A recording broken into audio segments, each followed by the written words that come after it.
Oh, here it is. Here it is. There's an actual emote for this. Do do do do.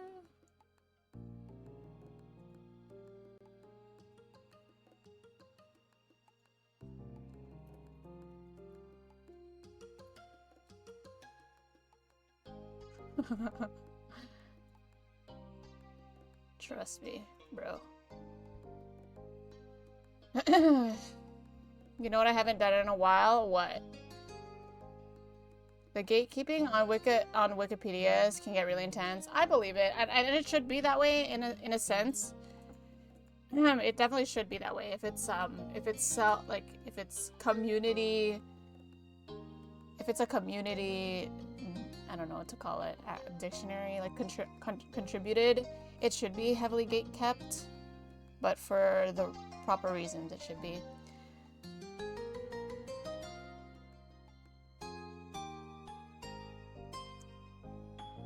There's literally nothing before you put something. Should keep your edit alive though. I'll keep checking in on it as the time goes on. Actually, did the step 3 ones get filled out? I think the step 3 ones got filled out. The step 3 ones are very... Wait, they don't have... I was in there trying to, you know, poo. Wait a minute. And someone came in. Oh, and Steve. I was the only stall there. And they just stood by the door waiting for me to finish my poo. And I did not appreciate that. I didn't like that. It was so awkward. There was no music playing. It was just silence and the sploosh of my... That is so kind of you. Business. Embarrassed you love y'all, Nikki. Trust me. Thank you, thank you. Let me show what this looks like. Let me show this, because I'm gonna edit happiness, because we did the happiness DLC yesterday too, and it's not filled out. Oops.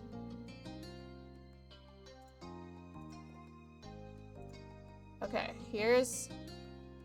Oh, it's not showing.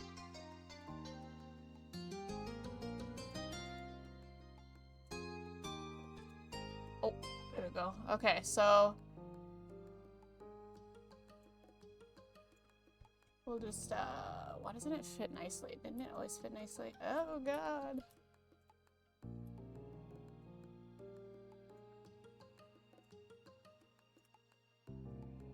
Oh, I don't think that makes it better. Okay, whatever. Little Nikki is so cute. That was me when I was in 9th grade. So I think when you're in 9th grade, you're 13 or 14. Yeah. That was me. That was me in my RuneScape days. Alright, Happiness DLC happened yesterday. Whoops. Oh, no, that's what that's supposed to look like.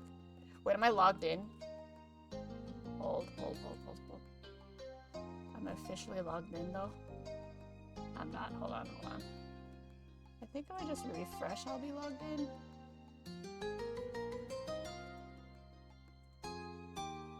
Or not?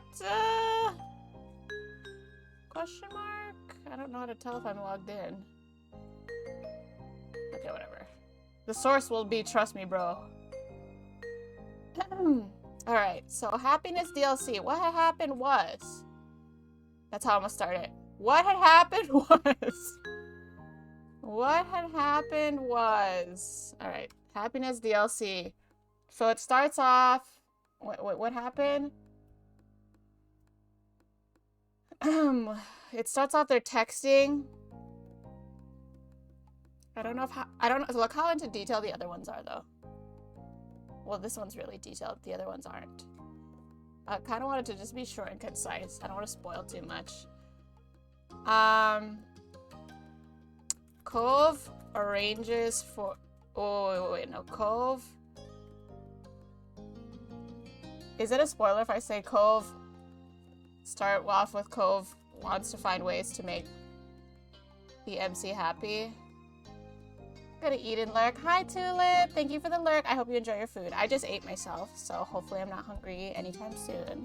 I think by the time the movie rolls around, I might be hungry.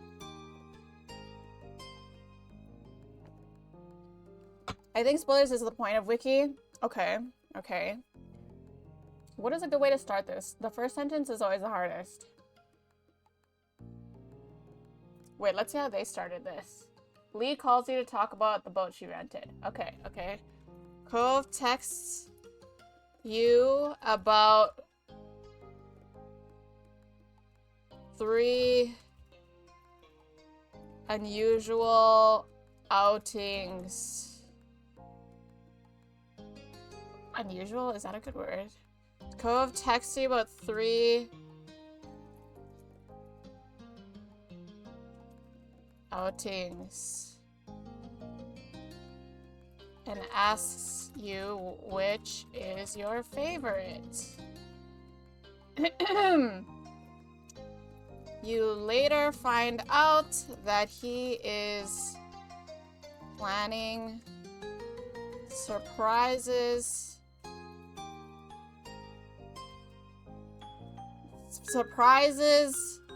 to make you happy. You decide to surprise him back on the 3rd day. Okay, I did. There's a whole thing in there about Cliff seeing what he was searching and whatever, but the player can figure that out. The player can figure that out on their own. All right, we're done with this. We're done with this. We're gonna play the game now. We're the two-sentence wonder here on Wikipedia. Let me take off my sweater 1 sec. On the 3rd day, Nikki dreamed of fashion again, in accordance with the scriptures. Speaking of dreams, last night I had a dream about Logan, kind of. Kind of? Kind of. Wait, where is it? Oh, there it is. You decide to... This is a very generic description of what happens in happiness.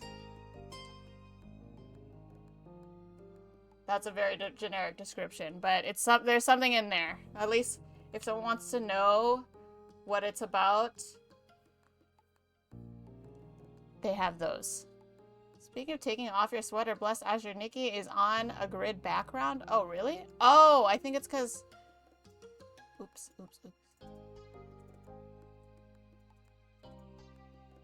I'm on the grid. Just kidding. I had it on the wrong monitor. She isn't anymore. Yeah, I think when it's on like my main monitor and my mouse hovers, when I don't minimize it, it counts it as like my mouse being on the thing, on the app. All right. Wait. Oh no, I started. Okay. It was only when you were wiki. Yeah, it's because I was editing on that monitor. It all makes sense now. Thank you for letting me know. I appreciate that. Okay, so this is step 2. Step 2, we are 13.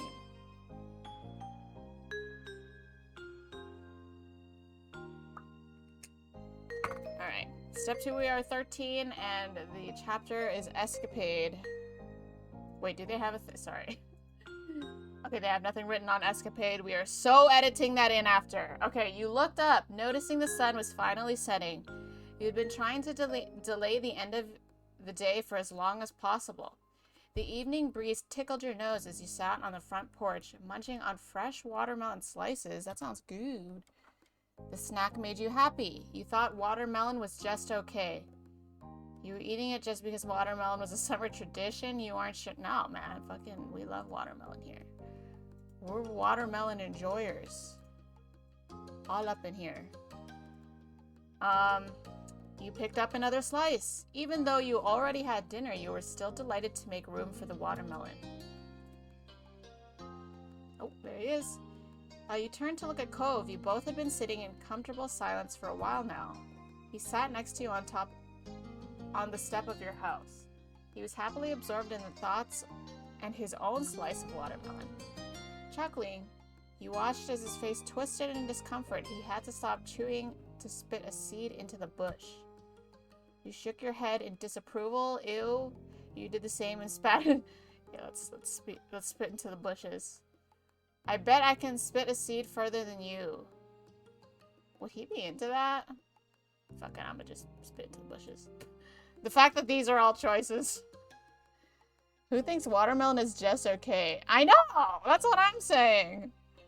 The two of you had made a little habit, although I will say, like, watermelon that isn't perfectly ripe is only okay. But when it's, like, perfectly ripe watermelon, oh my god, it's like the best thing on earth. As a coincidence, I just found a store today that sells the watermelon drink I like. Ooh, a watermelon drink? That sounds good. Tell me about this watermelon drink. Is it for a cocktail? Insert Cliff cocktail here. You two had made a little habit of periodically doing that while you had been snacking. This time, he decided to make it a topic of conversation. I hate how it feels to swallow them, those hard black seeds. Yeah, I'm not gonna do that. Oh, we're Nikki here, because we're kids. You both went back to eating in comfortable silence, still occasionally spitting unwanted seeds into the bushes. I wonder if I'll have another slice after this one. That one is your third already, not me keeping track. Is that bad? It tastes really good. You bumped him with your shoulder, unable to resist. You knocked the most finished slice out of his hand. You smiled at him. No, it's alright. It's definitely bad. You sighed affectionately. No, you eat those watermelons. It isn't super filling, and there's still a lot left. Why not? Alright, that's all I needed. Yeah, we're enablers here. We're enablers. If you swallow the black seeds, a watermelon will grow in your stomach. Yeah. Yeah, I'm sure every child has grown up with that fear. Watching from Apple Vision Pro now. What is that like? Anything cool about it?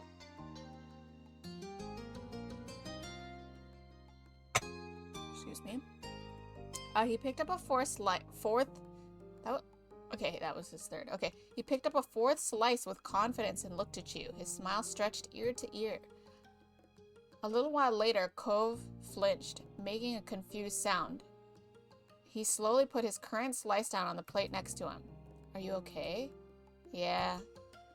He stood up, head tilted back to look at the sky. His feet took him to the middle of the street. Did you notice anything? What do you mean? I thought I felt a raindrop. But the sun's still out. You put down your watermelon slice and hopped off of your front step. Immediately, you felt a tap of water on the crown of your head, making you yelp. You're right! Oh. It's one of these. What do you guys call it? What do you guys call it when it rains and the sun is out? Where you're from? Here... I don't know what we call it because it doesn't happen. It does not happen here. Because that is weird. Sun showers, yeah, I would say that's probably the most common. Vitamin one. Oh yeah, watermelon. Okay, yeah, I've seen those. The name is ridiculous. I do know what you're talking about. But good flavor and texture. It's kind of a cocktail. I just pour vodka in it. Sounds good to me. I love this thing. The world is my infinite, limitless canvas and monitor. You should start playing MMOs with that thing. I feel like the experience has got to be cracked. Okay, Cove was still staring up at the sky, and you watched as he began blinking more rapidly. When he finally turned in your direction, his face was bemused. It's a sun shower. Oh, Cove agrees with you, Eric. It seemed crazy, but you couldn't avoid the drops that began increasing into a light shower.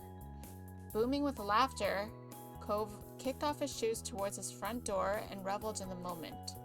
You were excited, you hid from the rain, you were annoyed with the sun sprinkling. I'm gonna hide from the rain. You dashed back under your awning. Wait, are the watermelons okay though? Did we take the watermelons? Me calling it a sun shower, Cove. Yes, that is exactly it, Eric. Yes. You dashed back under your awning in hopes of staying at least a little dry, but you couldn't be You couldn't even be mad about the shower that caught you. Cove's joyful jumping and spinning was infectious, and had you grinning from a distance. You're going to look like you fell in the ocean. So what? Like, not me saying you're going to look like you fell in the ocean like it's a bad thing to Cove. Like, we're talking to Cove here, what the fuck? So what? Insert so what emote. Just as suddenly as the sprinkling started, it stopped and left you dripping with the smell of wet asphalt and soil tickling your nose. Cove caught your eyes, running a hand through his wet hair. Combing it back, he frowned. It's over. Hey, they're usually pretty quick, right? I don't think they last long.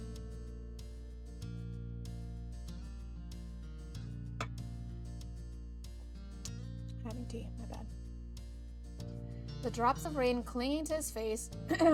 Oh, he's actually wet in the shot. Wow, they went through the effort to do that. The drops of rain clinging to his face almost could have been mistaken for tears. He sounded that disappointed. Well, it was fun. I wish it lasted longer. I've had enough rain for one summer day. Well, that was fun. Yeah, it's so cool that it happened.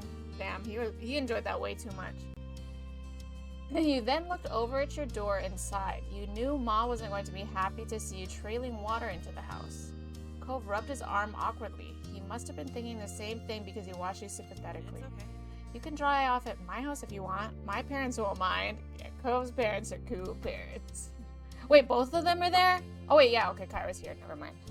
I'm pretty sure I knew that Kyra was here. Thanks, let's do that. You're the sweetest guy. I know I want to cause trouble. Let's do that. Yeah? Okay.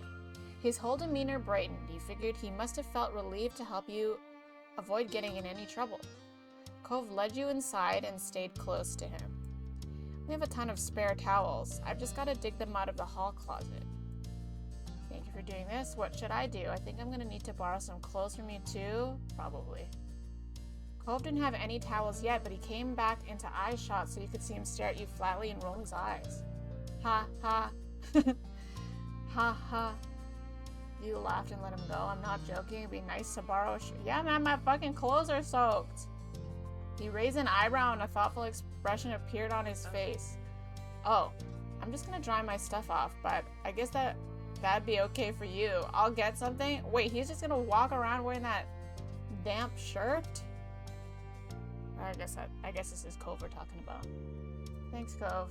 With that, Cove disappeared and returned in no time with towels in hand, plus what seemed to be one of his pajama shirts. It was bright pink color with a dark brown seashell pattern all over. Very him. Here, I hope that works. Thanks. He gave me a pajama shirt. You accepted both a towel and the shirt. You wrapped the cloth around your neck temporarily and took a trip to his bathroom to change. This shirt was old but very soft. You already felt more comfortable just thinking about it. Having it on instead of your current damp attire. You left your shirt over the shower curtain rod to dry, patted yourself down with a towel, and slipped Cove's shirt on. Why are we looking at the sun while this is happening? Or not the sun, the sky.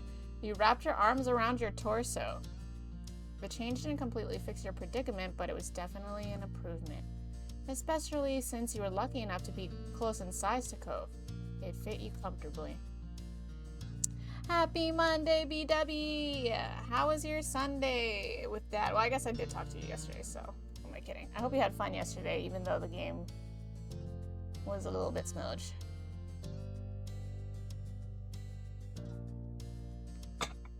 But the Usher concert was great!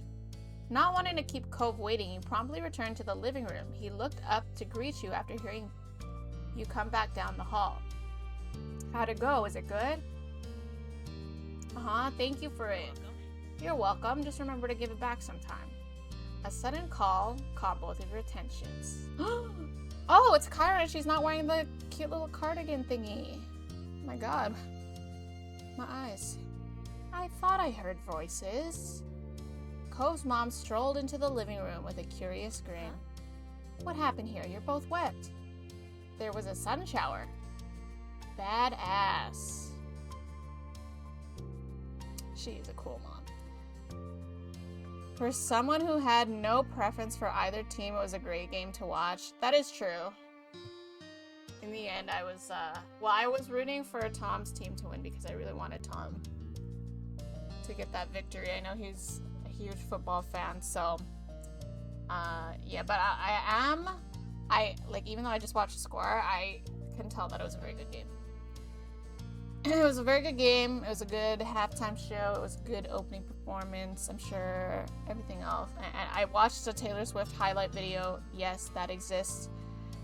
And that proved to be pretty entertaining. Yeah.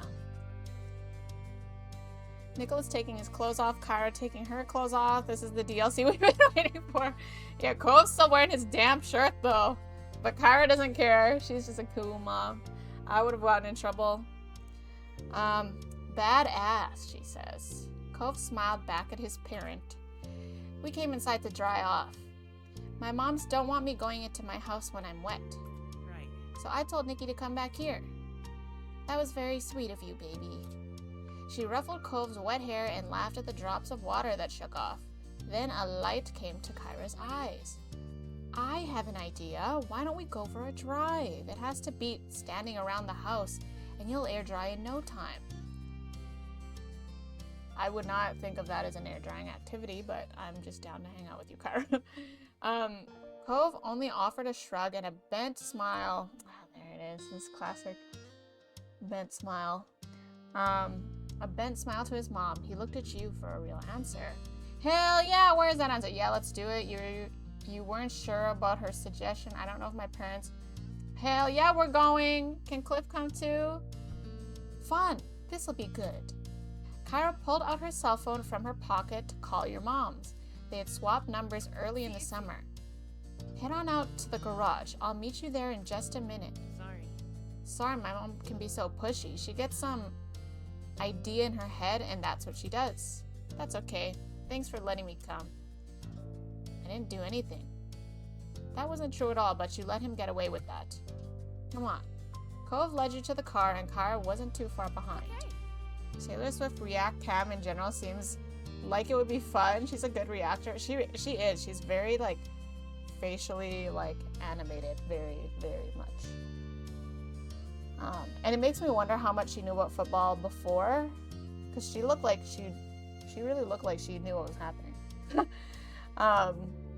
Or if she's always been a football fan, I don't know. One time I had a power outage and tried to use the drive into work with windows down as an air dryer. It didn't work, but maybe SoCal airs. Yeah, maybe actually, I don't know. Yeah, I wouldn't think of that. I would not want to go anywhere near my car wet.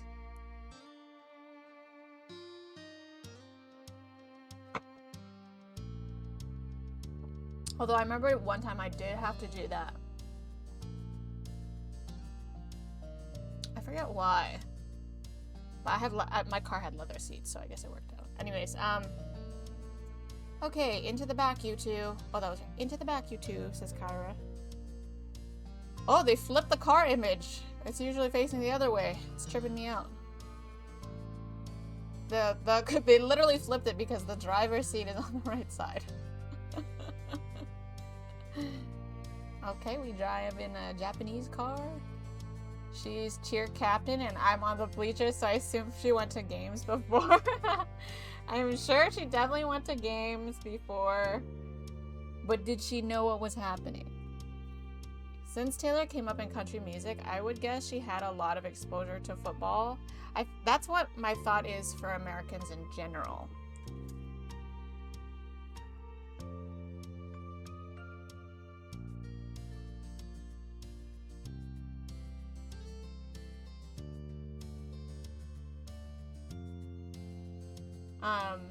My mom walked in.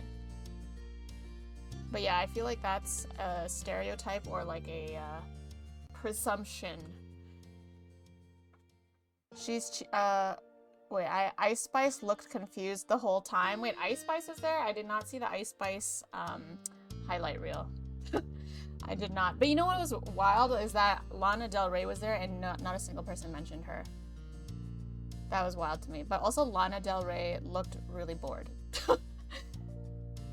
She was next to Taylor. Ice Spice was next to Taylor. Oh, actually that makes sense for her. Yeah. There's a general atmosphere of football in America. People don't care can still not know anything about it if they want. Yeah, exactly. So I mean, like, yeah, they can know about it, but like, do they care about it enough to know, like, understand what is happening? I don't know. They could be enthusiastic about it, kind of like what I'm doing, but not know what is happening. Lana Del who? Ain't no way, B-Dub. Ain't no way, ban him. Alright, once the three of you were situated inside, Kyra started it and drove out of the residential area. When she hit a main road, the car sped up and she rolled the back windows down all the way. She's doing what you did. She's doing what you did, Eric. In her right side driving car. Excuse me. No more football. I'm done. No more football. We are now officially fucking soccer fans in here. Hell yeah. Wait, what's the next sport? What's the next sports finals that we can partake in? Just drive a European car. Exactly. Maybe that's what you're doing wrong, Eric. The Summer Olympics coming up in July. There's no finals before that? NBA, NHL, they happen about the same. Yeah, they do. They always happen at the same time, and it's always weird for me because I've never cared about NHL. But of course, I live in Canada, and absolutely everyone goes crazy for the NHL. But I love the NBA growing up. Like, I always followed it, and so I would be like, oh my god, like the season is like so epic, and and not a single person that I talk to around here knows what the fuck I'm talking about. They're all like, NHL. I'm always like, bro, the NBA finals is happening, but then I also know that the NHL finals is happening at the same time. But literally nobody cares about it here. They, like, the sports bars or the sports lounges here, I remember one time, because, like, I worked in somewhat of the restaurant industry because of the hotel thing, but we were talking about hosting, like, one of our larger nights of the year is like Super Bowl, NHL finals, and so I was like, I remember I came to the marketing meeting and I was like, why don't we host an NBA finals? They're like, yeah, nobody goes to that. And I was like, what the frickety fuck? Basketball season starting up in March. The English Soccer League, the Premier League. Alright, well, I guess, yeah, we're soccer fans. Wait, baseball? Oh, baseball, not basketball. Okay. I have never gotten into baseball in my life, but I'm down. Don't have any clue what the fuck is happening in that sport. Like, actually have no clue. And they did a really bad job trying to teach people that in school, by the way. I remember they would make us play baseball and I had zero clue what was going on. Nobody explained the rules. I think they just assumed that we all knew it already. I never understood that sport, and I still don't. And I'm 33. I'm about to be 33. Okay, when she hit a main road, the car sped up and she rolled the back windows down all the way. Hey. Cove started laughing as he kept trying in vain to keep his hair from flying into his eyes too much. Meanwhile, you closed your eyes as the wind whipped against your wet clothes. Dude, my hair would be whipping around even worse. Her hair would be whipping around even worse. I said this drive was going to be good for getting air dried. Yeah, but I didn't agree to this much air. Cove tried pressing the window button, but nothing happened. His eyebrows furrowed in frustration. You disabled the back? Kyra's so evil. Hi, Raindrop. Hello, hello. There's a lot of hair getting whipped around. There sure is. How are you? How's your Monday? Nikki, don't look a day over 25. Thanks, Tom. I think the Blue Jays won the World Series the year you were born. Yeah, I care about the Blue Jays. Yeah, totally. I like the New York baseball team because of their jersey. Are they the Angels? No, the Los Angeles. Wait. Who the fuck is what's the New York team called? Yeah, the Yankees. Wait, I also have the Los Angeles one, but I don't really care about them. I just bought that when I was in LA. Yeah, I like the Yankees. Are they doing any good these days? No, not the Yankees. Oh, I'm sorry, Eric. Everyone hates the Yankees? Well, I like the Yankees. Hi, Long! So how hype were you when the Raptors won this ship a few years ago? Not that hype because I'm actually a Spurs fan. And that was the year that Kawhi Leonard left the Spurs and went to Toronto. So I was actually not that hype. The Yankees are the Lakers of baseball. That's a rough comparison. Did they have a Kobe Bryant? Like, cause yeah. I don't actually hate the, you know, I used to hate the Lakers. I didn't hate them. I used to trash on the Lakers a lot because, well, I'm sure for the same reason most people were. But actually, the true team that I should have been trashing on were the teams that LeBron James are on. Sorry, LeBron James. Sorry, and sorry, LeBron James fans. Derek Jeter is the Kobe Bryant of baseball. I've never heard that name in my life. I'm so sorry, Derek. I am so sorry. You disabled the back? Sorry, can't hear you. Smiling deviously, Kyra turned on the radio and turned it up to be heard over the wind. You laughed and enjoyed the event. You jokingly complained about the situation. You were not a fan of this stunt. You danced in your seat. Personally, I would not be a fan of this stunt. But it's Kyra, so I'll just you jokingly complain. This is a crime! Cove looked at you confused. He crashed into laughter when you held your serious expression. Jeter? What did I say? Jeter? He's Jeter. To be honest. He's Jeter. Is fine with us without us knowing him? Exactly. Exactly. Except I'm a Yankees fan for sure. And I totally know who that is. Cove does, Cove, what does the law say about, oh my god, okay. What does the law say about this kind of betrayal? I don't think it covers locking the back windows of a car. Then they should change it. You laughed as much as you could with the wind barreling into you. Cove looked at you and smiled. He seemed glad you were having fun. What the F word are those? And then something struck the side of your leg. Several papers were freed from under the car seats and were blown about. Who was littering like that? But look at that beautiful seashell border for this photo. Well done, game, well done. Well done on the seashell border. They can't go out the windows. Wait, is that our papers or someone else's papers? I'm so confused. Several papers were freed from under the car seats. Oh, they were under the car seats. Uh-oh. I hope those weren't important. I hope they weren't important.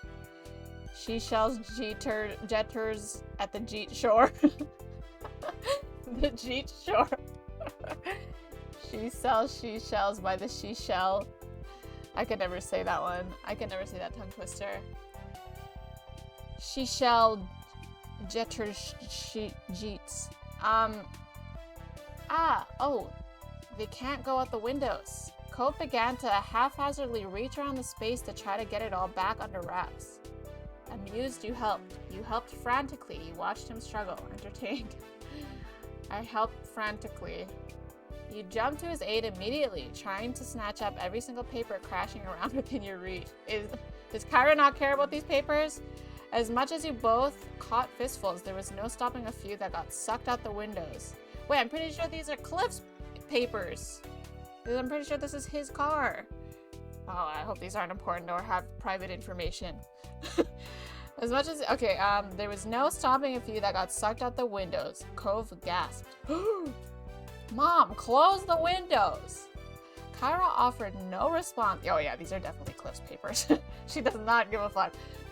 Kyra offered no response other than a chuckle. She kept driving. The both of you had sour looks at that. We got most of them. I know, thanks. Damn, how long were we driving? It's like nighttime. The hell? The sun set completely, and at that, Cairo rolled up the windows.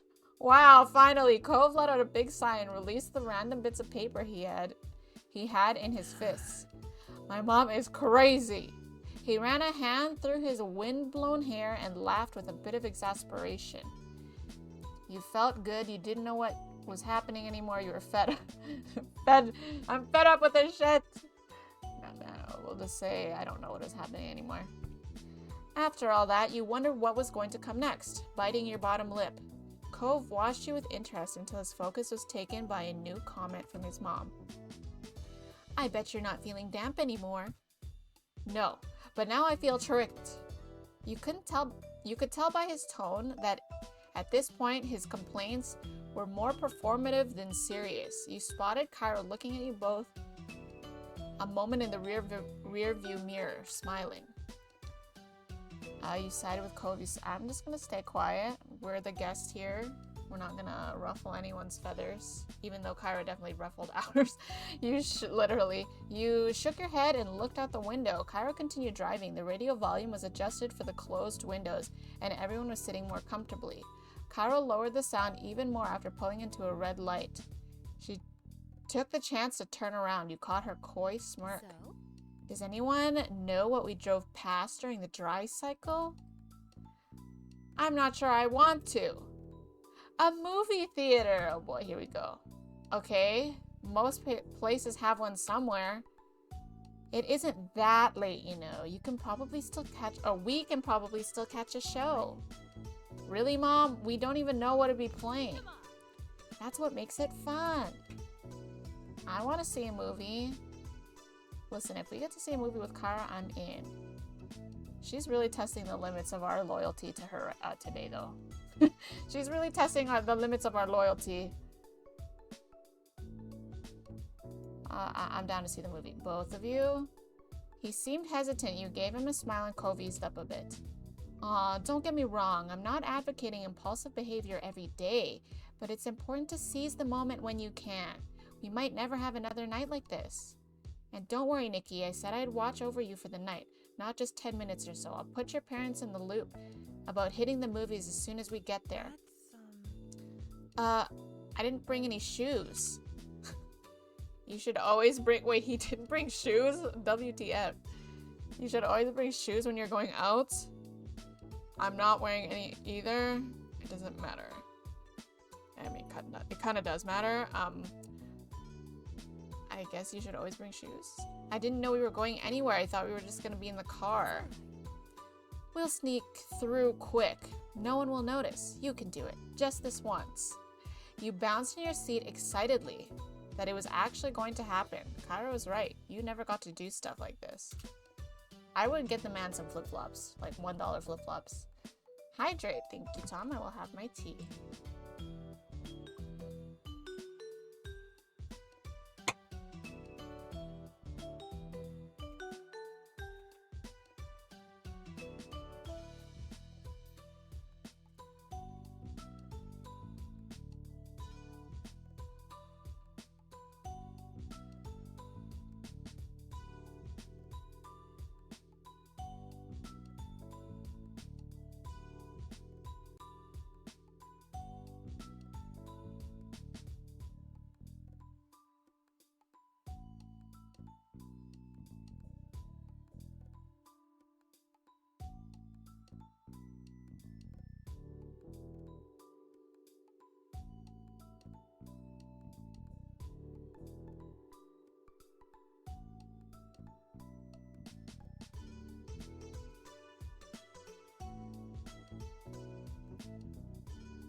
Ran away real quick, but since we're at the movie theater, I decided to grab popcorn.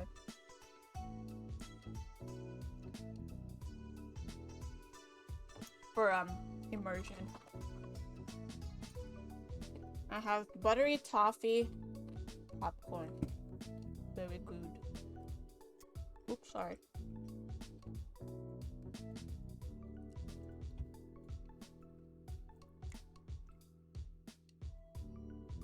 Yum, very yum. Very, very yum. I agree.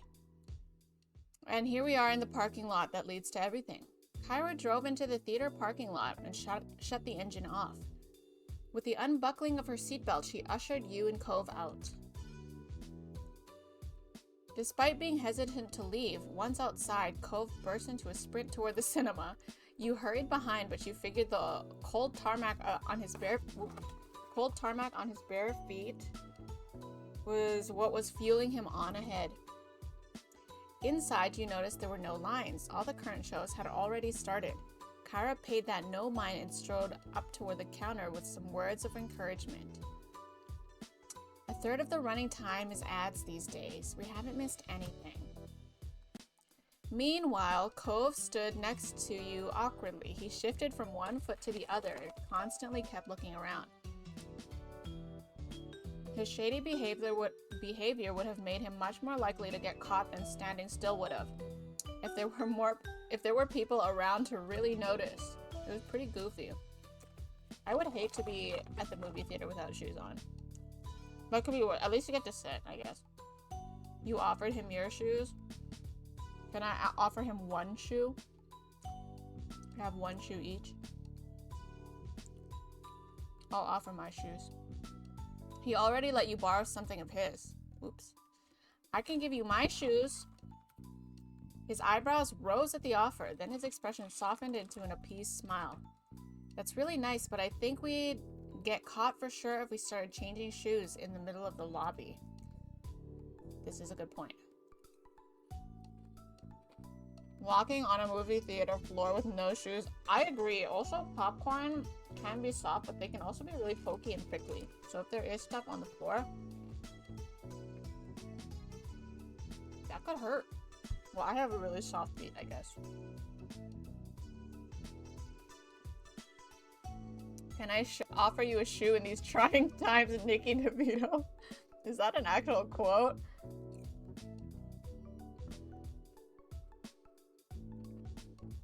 Eliciting a sigh of relief out of you, Kyra returned with tickets in hand. She quickly herded you and Cove towards the showing room.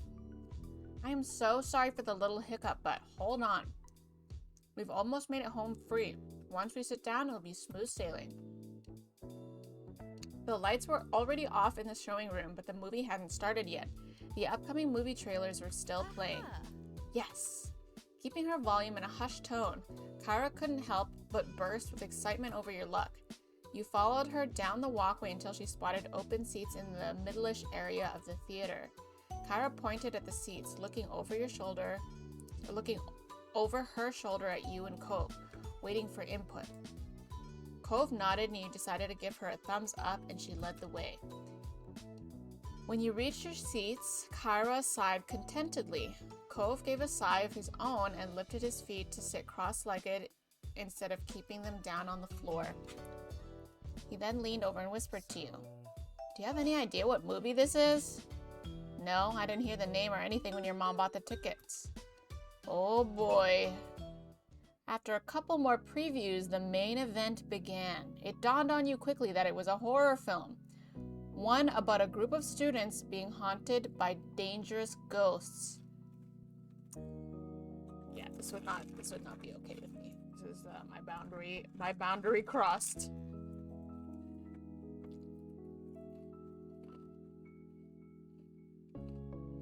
And It's Always Sunny in Philadelphia. The quote is, can I offer you an egg in these trying times? An egg? You know, I do love eggs.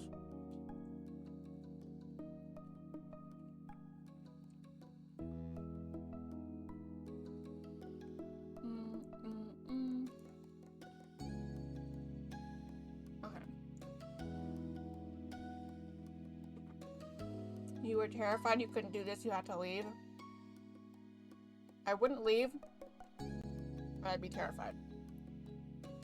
For sure. The movie was only starting and you were already petrified. You hated it. Glancing over at Cove, you noticed that he looked less than thrilled with the movie. He bit down on his bottom lip and stared at the screen with trembling eyes. You remained still. You tapped Cove on the shoulder to get his attention. You angled your body in your seat to be closer to him. You grabbed hold of his hand, covered your ears. there like a cover your eyes? I guess we can just use this as cuddle time. You bent yourself more and more until you were essentially leaning against him. It had been slow enough that Cove hadn't noticed it first, but soon he started to peek at you out of the corner of his eyes. He watched you with an unspoken question written all over his face. Will you be okay? You shook your head no.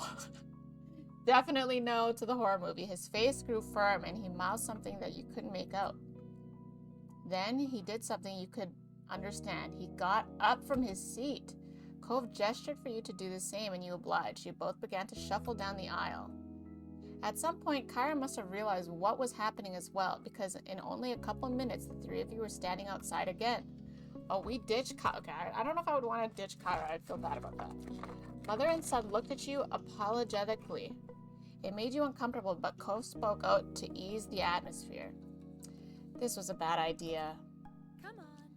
I think you're on the money, baby boy. Movie making is a lost art anyway. Movie making is a lost art? Let's hit the road. That was good with you. Smudge at this Kyra hangout day. The botched Kyra hangout day. You started to Pikachu? Is that what it sounded like I said? You had been scared and worried about sitting in that theater, but in the end, Cove backed you up and you didn't have to go through it.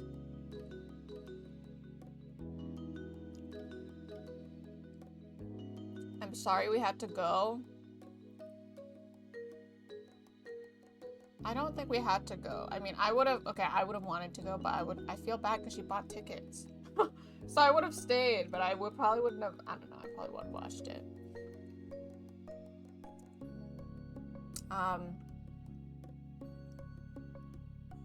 I'm sorry we had to go, I guess. Let's hit the road without Jack at the end. This is a red flag. Who doesn't say the Jack at the end? Well, I got popcorn for the movie and everything. Oh, darn it. Don't be. I didn't want to watch it either. You weren't convinced he would have left if not for you, but it was clear he wasn't mad. He just understood. Cove gave you a reassuring smile, and that was that. Both you and Cove took the same seats in the back of the car again. Even though it was late, Kyra was trying to keep things light. You can safely say that stop was a bust. I'm really sorry, Nikki. I should have asked if there were any off-limit genres. I think I have some making up to do. Who wants dessert or some regular food? Okay, I'm down. What? You were surprised when you realized Kyra wasn't on the way home, but turning into a drive-through burger restaurant. Yeah! That's the spirit. Get whatever you want.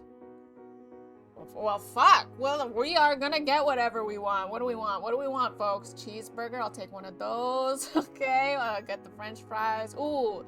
Okay, we'll get the french fries and onion rings. Okay. Matzo sticks sound really good right now.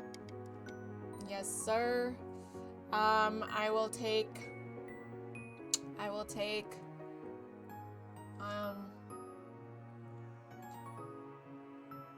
I'll take the milkshake and pretend that it's a smoothie since that's not an option. And I will also take the soft serve. Thanks. Oh, a cookie? Sure. That's everything. We literally just got everything. Gotta get the spicy chicken sando. Was that an option? Oh shoot, it was. I got a cheeseburger. I got a cheeseburger. But fuck it, she took us to a scary movie without consent. We're taking that spicy chicken sandwich. Is that alright? Of course. It's a-okay. Cove was tickled by the size of your list and had no disapproval over it. Kyra pulled up to the window and ordered what you asked for first. She decided to order one of everything on the value menu. Whoa, what are you gonna do with all of that? Eat it? The whole menu? Even after Nikki picked most of that already? Yo, why you calling me out, Cove? You let the lady pick out whatever she wants.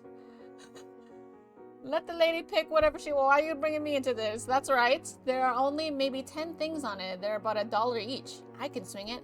And besides, whatever we don't finish, I'm gonna feed to your dad. He'll be in... Wait, we're just giving him the leftovers? Cove sighed affectionately at his mother's antics. She's very, How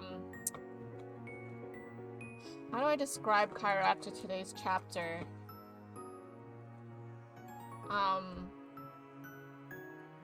What's the word? Spontaneous, I guess? I mean, that would explain her proposing to Cliff. Love a value menu. Do they still have those? Already angling for some of your food? Nah, I want to know what he ordered. Or if he needs to order anything, because she literally just ordered everything. Thank you. You're quite welcome. A few minutes later, Kyra exchanged her money for multiple bags of food, which she quickly tossed to you both in the back seats. She then drove off into the night. Can you pass me something? What should I grab? Surprise me. She is very spontaneous. Nikki, hi, Loud. How are you? Happy Monday. You chose one of the wrapped sandwiches and handed it to her. You had no idea if it was a burger or something else. Thanks very much. Accepting that this was what was happening, Cove shrugged and started pulling food out of the bags for himself. Cove ended up with some onion rings and he happily munched on them. You selected something randomly. You made sure to grab something you liked. Fuck it, we're going for random. I mean, we did just order everything, so. Kyra's crazy ride just kept going. You had to wonder if this night would ever end. The adventure continued, and you were so preoccupied in the back that you almost didn't realize the car had stopped. Kyra turned to look over her shoulder. Okay, party people, it seems we've reached the end of the road. Confused, you checked out the window and saw nothing except empty road ahead. Oh god, this is where she murders us and buries us in the sand. We tired? There was a lot of holding calls at the refs. It's our game versus the Chiefs. I'm calling it rigged for sure. Oh man, a lot of people must hate the Chiefs right now, huh? Confused, you checked out the window and saw nothing except empty road. And then you noticed it. The now leaving sign. Kyra took you through the entire town. What are we doing here? She's totally murdering us. Kyra turned the car around and parked it along the side of the road. I think you both could use a break to stretch your legs, and I doubt anyone... Our boy's not wearing any shoes, Miss Kyra. Listen, actually... This is very interesting. This is a very interesting side to Kyra, because the whole point of their... Or, like, the main theme of her divorce with with Cliff was that Cliff kept doing stuff without communicating to her, and she's literally doing exactly that to us right now. So I, like, did she learn this from him? Like, what is going on? She's actually just like, she's being a Cliff right now. I think you both could use a break to stretch your legs, and I doubt anyone is going to come through here this time of night. Besides, I need to make a call, so go on. She's gonna make a call on the side of the road? She's so murdering us right now. Cove shook his head and got out of the car without a fight. I guess I'm following. We are so getting murdered. You got out and caught up to Cove. He was busy looking at the stars and stretching his arms while he strolled around.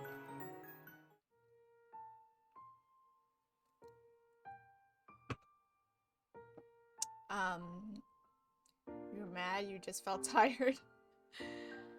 I don't really know. I would be worried, I guess. I guess I feel worried. Your mom said things were fine, but I just don't know. Do you think my moms will be mad? Dude, that is not what I would be worried about. Maybe, but definitely not at you. He answered immediately and honestly enough that you believed him completely. You could tell by his expression that he felt bad.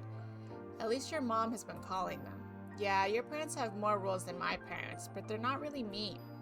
Shortly after, you noticed Cove's expression changed. His eyebrows furrowed, and it seemed like he was thinking hard about what he wanted to say next. Sorry. Nikki, I'm really sorry for my mom being crazy tonight. She isn't always like this, seriously. Why is she being like this now? This is definitely a fun aunt energy, which I know she was trying to avoid, but she's definitely giving us fun auntie energy. The mom energy. I think she feels like she has to get out there and do things with me while she can, and she wants to make the time memorable. This visit has been really different than the others, and it didn't start off good. Thinking about how Kyra's trip began this summer, you could understand why Cove was thinking along those lines. She probably wanted all the trouble to be worth it in the end. Are you having a good time with your mom around? Okay, I get it. She shouldn't have made me be part of it. You nodded in understanding. She's giving you a taste of your own medicine. You said nothing. Are you having a good time? Yeah, it's still weird having her and Dad in the same house, but I love her. She's my mom. I like hanging out with her. Most of the time.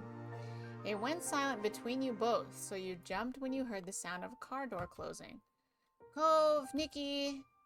You turned to see Kyra by the driver's side waving. The sight brought a smile to Cove's face, and she quickly made her way over to where you both were standing. Thanks for waiting.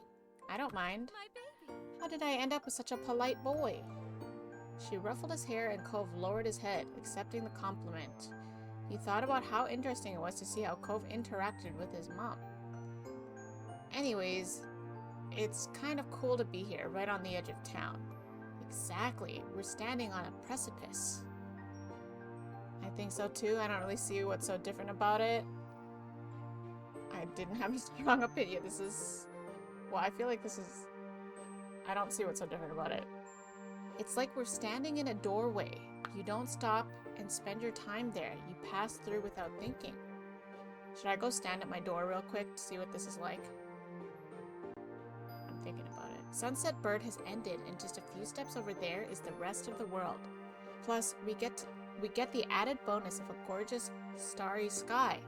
I think it's neat to stop and appreciate these little in-between places. You still weren't sure what was so grand, but you decided to drop it. Kyra let out a big breath of air. We should probably call it a night, huh? Yes, let's go. Finally, you shrugged. You felt disappointed it was over. This is the most weird day ever.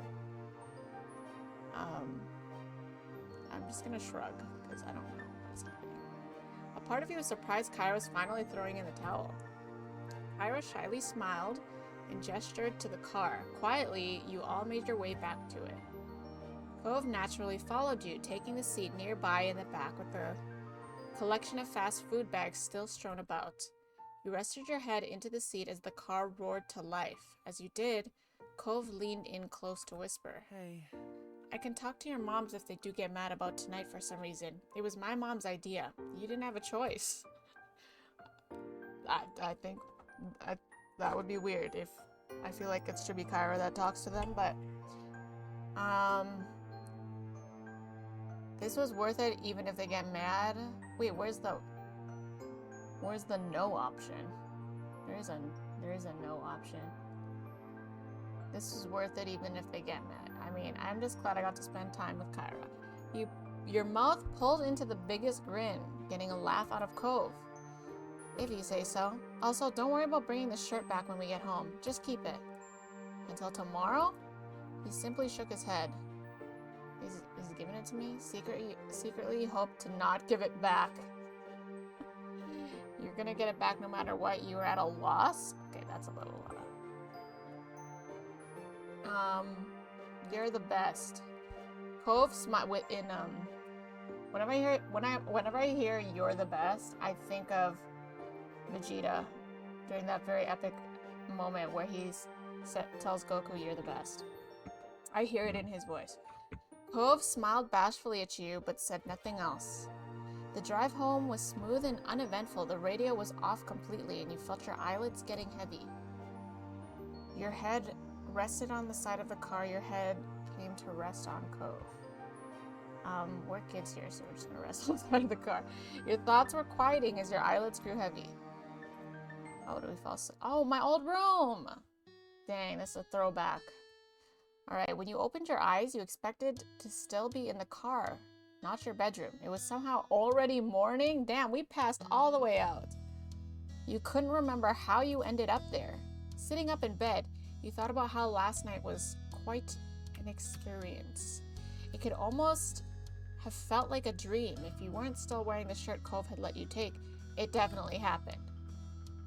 And you were glad you got to have a spontaneous escapade this summer. Damn, that was quick as shit. What time is it? It's 6. I do have 2 hours. I do want a little bit of time to snack. I'd have to find another one that's short. But we can also... Oh, hold on.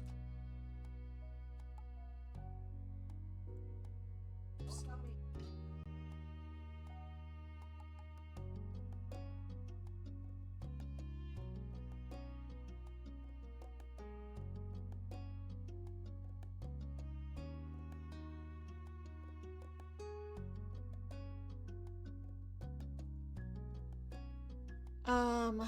I guess I can add that into my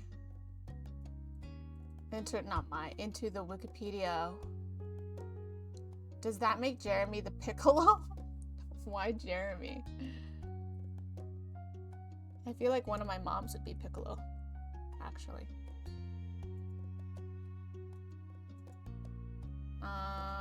Okay, which one did we just do? Escapade. Alright, we're editing Escapade. How do we describe what the fuck just happened? Because I truly don't even know how to describe.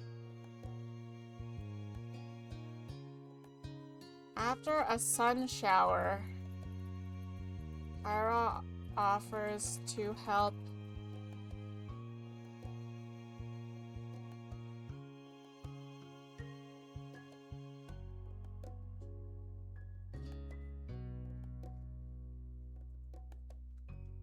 Cove and the MC dry off with a car ride. She spontaneously takes them to a horror movie.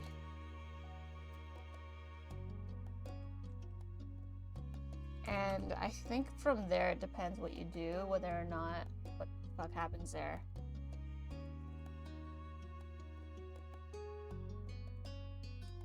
Do I just leave it there? I'll just leave it there.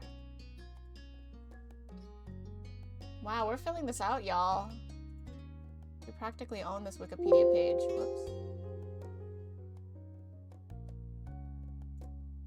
Whoa, I didn't know I could do that. Crazy. Okay. I don't know. I need to find one that's short. I feel like these aren't short. Maybe birthday is short. I don't know. How short? I feel like it could be short because it's earlier on, but this one was here. I don't know. It's really hard to know.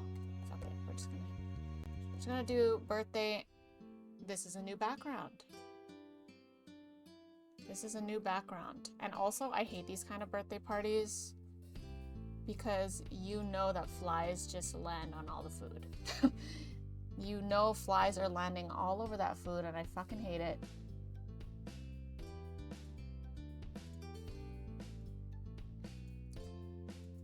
Is it a food truck or a bouncy house? What's going on here? I could see how you could get food truck, but that is definitely a bouncy house. I do like those. I do like those. Is this supposed to be a photo? They have a photo booth outdoors at this birthday party with a bouncy house? That seems random, but I'm not mad at it. Anyways, it was a pleasant afternoon. The sun shone brightly and the breeze tugged lightly at the balloons strung around the park. You and Cove had just been dropped off at Miranda Eckert's. Oh, did we know that that was her last name? Birthday party. It's so weird to see them refer to her as Miranda. Well, Miranda Eckert, as we know her as Randy. We knew that was her last name. Yeah, I guess it's just weird because I'm used to her being Randy now. You're a bouncy house enjoyer? I am. Are you? Are you not? Hold on, are you not? Confirm now, Tulip. You didn't really know Miranda. Last year was the first time you had class with her, and everyone at school knew her as quiet. The shy girl stuck to her. Wait, is this this must be that park then that she took us to, because I think they said that she spends a lot of her birthdays at that park. And it does kind of look the same. Anyways, the shy girl stuck to her own friend group like glue. It had been a surprise that she was having such a big party. You looked around the expansive park, a spacious recreation center in the next town over, and noticed a bouncy castle. Miranda had a bit of a reputation for not caring if she acted mature like other teens sometimes did. It made a certain amount of sense that her party would match that. You thought Miranda was sweet, weird. You didn't have an opinion on Miranda. You wanted to get to know Miranda. I would like to get to know her. Maybe at this party you'd have the chance to make friends with her. You were excited at the thought. You hadn't had a choice in coming here today. Your moms insisted on it after you got the invitation as Cove's mom and dad, as did Cove's mom and dad. Dang, our parents made us go, kind of? That's a weird thought to me. My parents would never do that. Would your parents make you go to a kid's birthday party? I'm down at Bounce. I remember my IRL best friend, like a long time ago. But we were already like grown adults by this point. We must have been like 25. But her church or something had like an event and they had a bouncy castle. And there was like a ton of little kids in it, and we went in. That shit was honestly fun. And when you jump, the little kids just go crazy, like they fly. When you jump, like the bounce of your jump causes all the little kids to just like fly. It just yeets them into the air.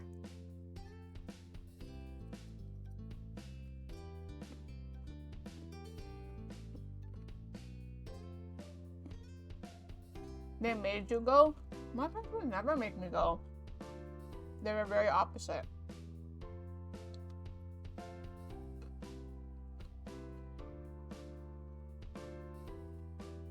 I haven't been to a birthday. When do kids stop having birthday parties? Like this kind.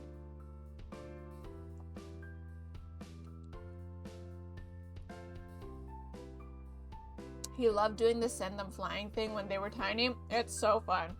I mean, it's like this little cute kid. And I just like send it and jump right next to the kid. And that kid would just fucking fly to the sky.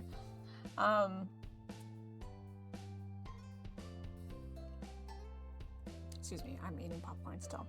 But my parents, well, I guess because I had really protective parents, I don't know, but I always had to beg them to go if I wanted to go anywhere. So no, my parents would never insist. I guess unless it was like a cousin or like a family event, then they would insist that I go to the family event with them. That's the only time, but this is just a weird idea to me that they insisted on them going. So both you and he were driven over to the next town with presents in tow. All the parents had been pretty firm about going to a birthday if you'd been invited. You agreed it was best to attend. You wondered if it was an adult thing. You were happy to be here. You wished you were somewhere else. You felt out of place. You were willing to give it a chance. An adult thing? You wondered if it was an adult thing. That's a weird option. You're happy to be there. You wish you were I'm gonna just... It's her birthday. I'm not gonna feel like shit being there. You couldn't wait for the party to get started. There were so many things at birthday parties, and you were glad Miranda had wanted you to come. Cove made a small noise which caught your attention. He looked around, scanning the area. He fidgeted with his gift in hand. Any idea what we're supposed to do with these? You looked at your own present, then towards the seating area. There was a table filled with snacks and drinks and supplies for various party games. Past all that, you spotted one table in the back that seemed to have a truckload of gifts. You pointed it out to Cove. Let's drop the presents off over there. Cove nodded with a smile, a bent smile, and turned to where you gestured. He saw it too. I don't think I ever had a party like this. My last party was kind of of any kind was before high school for sure. Yeah, before high school. I think once you're in high school, like nobody does it anymore. But I do remember doing them in like middle school. So I think maybe like up to 7th or 8th grade we did them. Well, girls might be different. I don't know, because girls continue to have like sleepovers or whatever. But like, man, I remember having I remember having sleepovers in 8th grade, which is right before high school. I don't know if girls continue. I'm sure they do, but not the same kind in high school. And I have a very, very core memory that I've had a lot of girl sleepovers with my friends back then, but there's one that really sticks out to me that it's like a very core memory I always think of when I think of sleepovers. But my friend Carly, I guess it doesn't matter her name because nobody's gonna know who that is, but my friend Carly, I don't think it was a birthday, it might have been, but she invited a bunch of the girls. There wasn't that many like girls in our middle school class, but she invited a bunch of the girls. And that was around the time that the Mean Girls came out. Mean Girls movie. And so we all brought our little sleeping bags and we watched Mean Girls in her living room. And I loved the movie. I remember we were all so immersed in the movie. That was a really good first time watching Mean Girls experience for sure. You and Cove began to walk over to the present table, flattening the well-trimmed grass beneath your feet. You walked past groups of people, classmates in semicircles, broken up into the usual friend groups, chatted away. You or maybe Cove received the occasional greeting or friendly nod. However, as you passed by even more people that you had never seen before, you became aware there were more strangers here than not. It was more crowded than you expected. Miranda Eckert, the quiet girl, was hosting the most populated birthday party you had been to in a long time. Did we ever get confirmation on Miranda's... I don't think we ever got confirmation on Miranda's ethnicity. Eckert, I don't know what the origins of that name is, but she herself, like, she looks like... I don't know. She's got curly hair. Maybe she could be, like, Hispanic or something. But her last name is definitely it's not Latino in any way. Eckert makes me think German. Yeah, she could be half. Very possible. Everyone talks about Mean Girls, but no one talks about the more cultured sequel, Meme Girls. Is that a real thing? Because I would actually watch that. Is that a real thing? You looked at the new faces and thought you saw something of Miranda. You saw something of Miranda in them. Cousins, nieces, or nephews, maybe? Like, okay, so the reason I brought up that I feel like she could be Hispanic is because they are known for having these gigantic, huge parties where they invite everyone, including people that they met once in their life. And Filipinos do it too. Filipinos do it too, but I feel like it would make sense here. But the last name is throwing me off. Parties could be a big deal in her family. The both of you reached the table. You set your gift down in an empty space, brushing some confetti aside, and Cove places his gently next to it. Oh. He looked at the present thoughtfully. Hispanic at the disco? It's not a thing, but if we imagine how fire... That is very much a potential... There's potential there. Bunch of peeps memeing on each other. I feel like that is essentially what Mean Girls was. Hey, what did you get her? Before you had a chance to answer, Cove opened his mouth again and tapped his gift. I found this sparkly backpack. I figured she could use it for school or a trip or something. That's a cute gift. I like shopping for gifts for people at around this age, like anywhere between ages like I would say 5 to maybe, I don't know, when do kids start caring about name brands? That's when I stopped caring about getting them gifts. I'm maybe like 12, 13, we're 13 here. I get 13 is when I maybe started caring about wanting to go to school wearing Abercrombie and Fitch, because that's what the cool thing was. But before that, when girls were just okay getting like girly stuff, like you just got them whatever girly, like a Barbie or something, like that's the best time to shop for gifts, I think. Bring it into the modern age of memery. I feel like that probably exists somewhere on YouTube already, actually. What about for the people that are like 31 asking for a friend? People who are like in their 30s, buying them a gift is hard. I think because they can buy, at that point, they can mostly buy anything they want for themselves already. And then I guess it's not hard. Like you can't, it's usually like a gift card angle, I think. Because like, it's not about buying them something or like finding them something that they might want, which is still possible. But it's more about like, we're adults and adulting sucks. Let me make it a bit easier for you. Here's $50 for groceries. Listen, if someone gave me $50 for groceries, I actually would be really excited. The name brand I cared about was Nintendo. I was not that crazy about Nintendo at that age. I did play Nintendo games of like growing up and stuff, but at that age, I had already started experimenting with like different games outside of Nintendo. So I was like, Nintendo, that's basic gaming. That's basic gaming.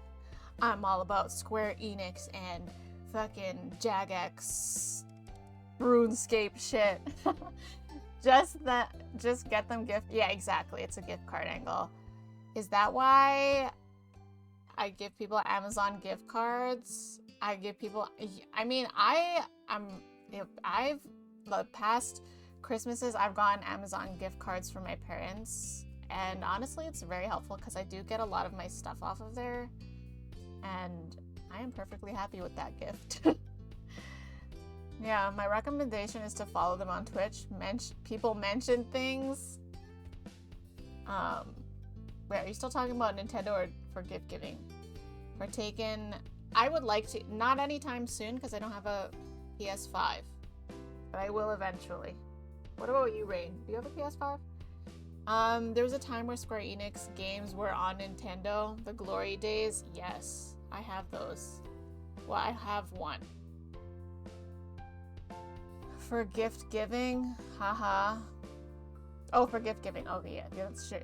Yeah. If you check out their throne, yeah. Your moms had taken you out shopping the other day. You'd searched through the store, and ultimately, you picked out a stuffed animal. You grabbed a necklace and a bracelet set. You found a lighthearted adventure book. Oh, is she into books? Because that's a cool gift. You chose a yarn craft kit that made a toy. That is also a cool gift. You let your moms pick. Your moms didn't appreciate what you had picked and chose something else. That's just savage. I will get her the necklace and bracelet set. I feel like 13, they care about that. You thought you remembered Miranda wore jewelry, simple thin bracelets strung up and down her arm. Hopefully she'd enjoy the pieces you chose. The silver-colored bracelet had different pink charms, jangling hearts and kittens, while the princess-length necklace had a similar heart for its centerpiece. It was a cute set, much more adorable than adult. You described it to Cove briefly, and he had no objections. I like Cove's sparkly backpack idea. Not the throne.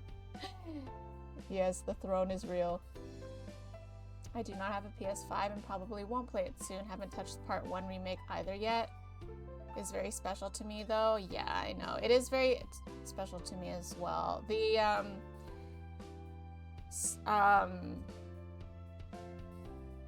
Like I played the first part of the remake and I really enjoyed it.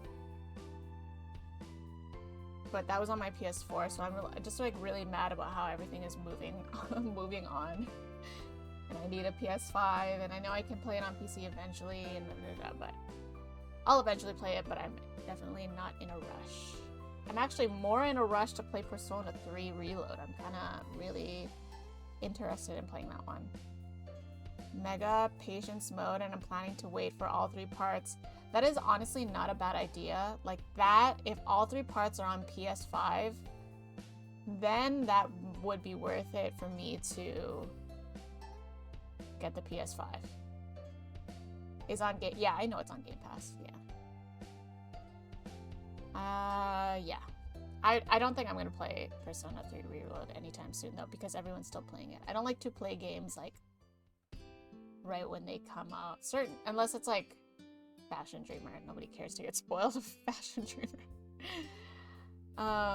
PC as well. Yeah, no, I'm just gonna wait probably, or yeah, it just depends. But yeah, I have no plans on playing it right away because I don't have a PlayStation. I'm assuming that eventually I will have a need for a PlayStation, but as of right now, there's none. Final Fantasy alone is not enough. Because I know it's coming to PC. Anyways, not a bad idea. He brushed his hands against the sides of his pants. I really hope Miranda likes her gifts, but I think we both did good. With that, he gave you a sunny grin. You touched the gift one more time and then stepped away. Without the direction of needing to put stuff away, the two of you weren't sure what to do next. You felt a little awkward, and Cove shrunk in on himself as he looked around. There were more guests heading to the present table, so you turned away and wandered over to a nearby tree where you wouldn't be in the way. From there, you both inspected the area and planned the next step. You were glad that Cove had been invited too. At least you had his company in this unfamiliar place. You watched him, and he gave you a nervous grin. It reassured you a little, and you smiled back. What next? Cove did not appreciate being put on the spot. He was just as unsure as you were. Birthday party stuff? ? It didn't seem to be time for cake, what with people still arriving. Nothing else seemed to be organizing yet either. He noticed that himself and tried again. We could find Miranda. That was an idea. It made sense to greet the birthday girl. Okay, we could say hello. Just say hello to her on her birthday. Oh, okay, and then wish her happy birthday. Ask her what she wants people to do. Sounds good. With that point, it was decided. Okay, for this kind of birthday party, I'm into the food and the bouncy castle and just chilling, but I do not like the organized games of these kinds of parties. My friends used to be so into them, and I participated, so I wasn't like a total killjoy, but yeah, I'm not a fan of these kind of organized games. But I am into, like, if it was like board games, I certainly wouldn't want to do it outside, but like board games, just in general, those are organized games I'm cool with, and obviously video games, but like the games that you play out here, like musical chairs or whatever, I don't know. I'm very much not into that. I don't love having a bunch of consoles either. I feel like PC does 95%. Yeah, I agree. I mean, I have bought and owned consoles all my life. The latest one I would have bought, I guess, is the Switch, and then before that would have been PS4. But I don't know if I have a need to, now that I have, like, if you have a good functioning PC, I feel like, for the most part, I feel like I don't need to get one. It feels kind of silly to get one, especially if it's for one game. Did pick up a Switch, which was the first console I had in many years, since they have, yeah, I think Nintendo games, since they never come to PC, I feel like those are always worth. And also, it's just the Nintendo's going with the handheld, like Nintendo with the handhelds is always just a good thing to have if you're like traveling and stuff. So yeah, made a resurgence because it was fading away for a bit. I think, actually no, I got into PC gaming. I got into PC gaming when I was like 10, I think, and I guess it was really simple then. I don't know when the peak of Newgrounds was, but damn, I spent a lot of time on there. Yeah. Anyways, with that point, it was decided that the Miranda hunt had begun. You wandered around. Anytime you saw someone with Miranda's hair color, you got a little closer. But more than once, it turned out not to actually be her. Hey, look. Finally, he pointed over to the real Miranda. She smiled slightly when both of you approached, but ducked her head. She seemed a little overwhelmed with being the center of attention today. Yeah, I would hate this. Oh my gosh, she's so cute! Her little braid. And the unicorn shirt. She has a little birthday outfit. I love that they went out of their way to give her... They went out of their way to give her a different look. Actually, no. I don't think we ever met Miranda in Step 2. I think we meet Miranda and Terry in Step 3, no? So this is my first time seeing her in Step 2. I think. I'm pretty sure that's how it was. Baby Miranda, yeah, I've never seen her like this. This is actually so cute. I love the unicorn shirt. It's very cute. And her stance is very Shiloh coded, to be honest. She seems like Shiloh. Like, shy type. In core game, we met Miranda and Terry in step 3. Right, and then in step 4 is when she becomes Randy and Terry becomes Terry with a Y. Yeah, that's crazy. I didn't realize that we didn't. Yeah, so it makes sense why we're saying we barely know them here. Hi, Cove. Hi, Nikki. Happy birthday. Happy birthday. Thanks. She really does have that squeaky voice. You all stood awkwardly. Miranda did seem genuinely happy, but there was still a distance between you. This is a great looking party. Thank you. Is there something we need to do, or should we just hang out? So I wonder, I guess Terry with an I is not here. I don't know. Or there's been no mention. Ain't no way she just fucking voice acted this entire line. That's more voice acting than Cove in the whole game.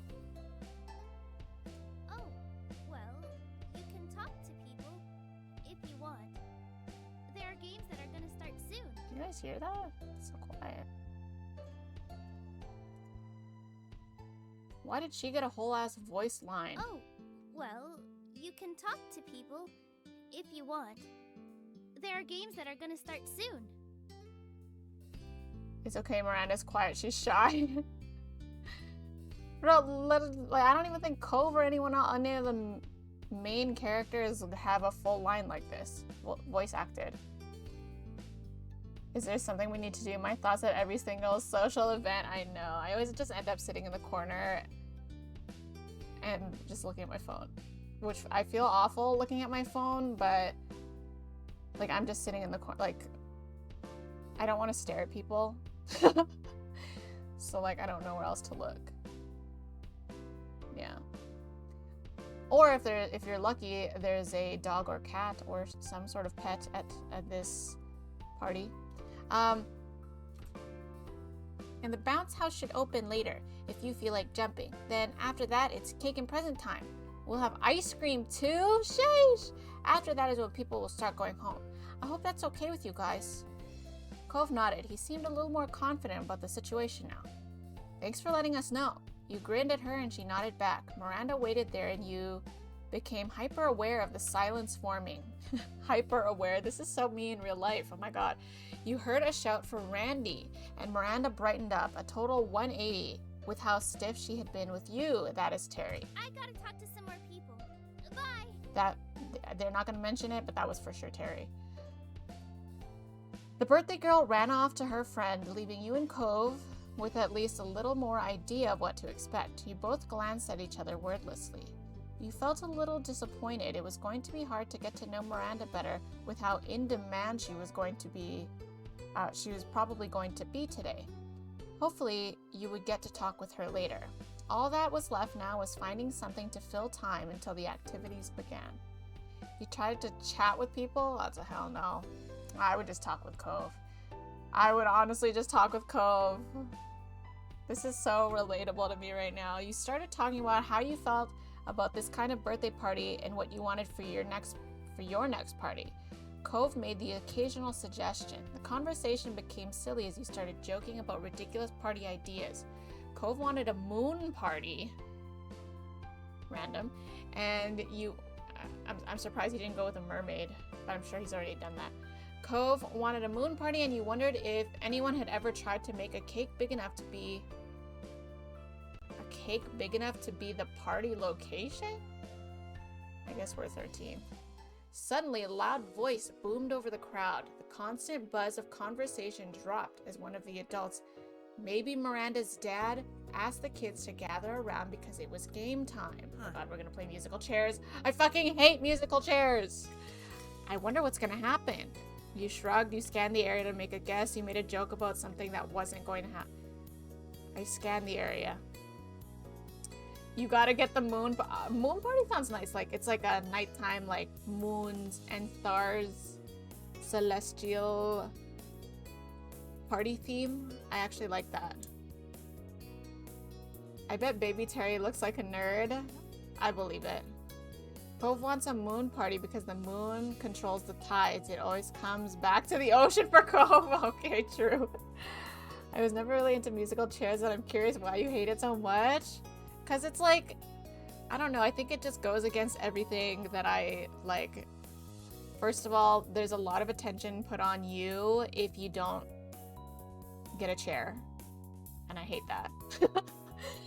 And then fighting over a chair just goes against everything I've known in my life to offer your chair to people. I think, I don't know, it's just overall like a very cringe game. You're like dancing around chairs, you're fighting for a chair, and then if you don't get a chair, you just go, oh, shucks, and then you walk away.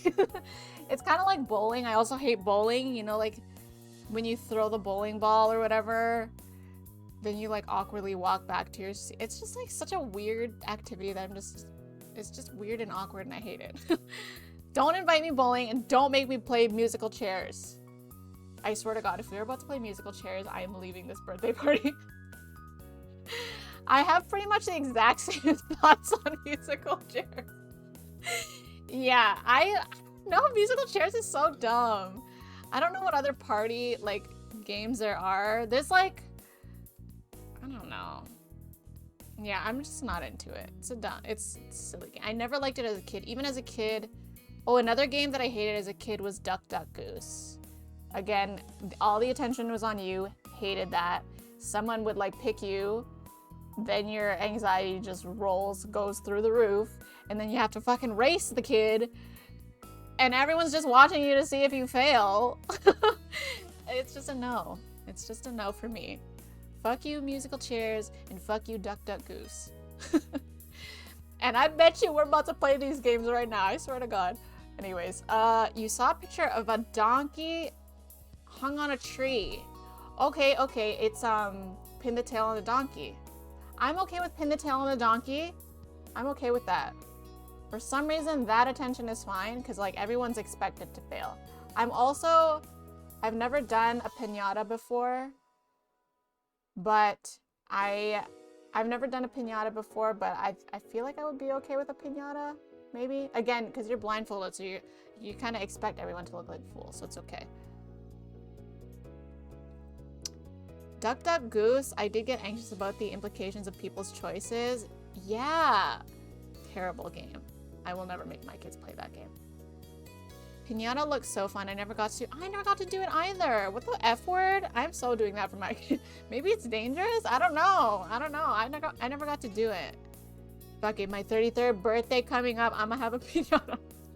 I'm gonna buy myself a piñata. You saw a picture of a donkey hung on a tree, a table with a lot of candy, and even more balloons. I guess we could be playing pin the tail on the donkey. I doubt it. Then what do you think that's about? He pointed to the poster of the tailless donkey. He shook his head. I've never seen anybody play that in real life. I have. The adult announced that the children under 10... Oh, the children under 10? That's not us! No, we're not invited! No, the children over 10 are gonna play musical chairs. I just know it! Don't make us do it! Don't make us do it, Mr. Eckert! It's dangerous, but it's probably great fun. Is this the first party Cove has ever been to? Potentially. Potentially, honestly. No, it's not, because he broke his arm at another party, but that was an adult party. Yeah, he doesn't do little kid parties. He does adult parties. Yeah.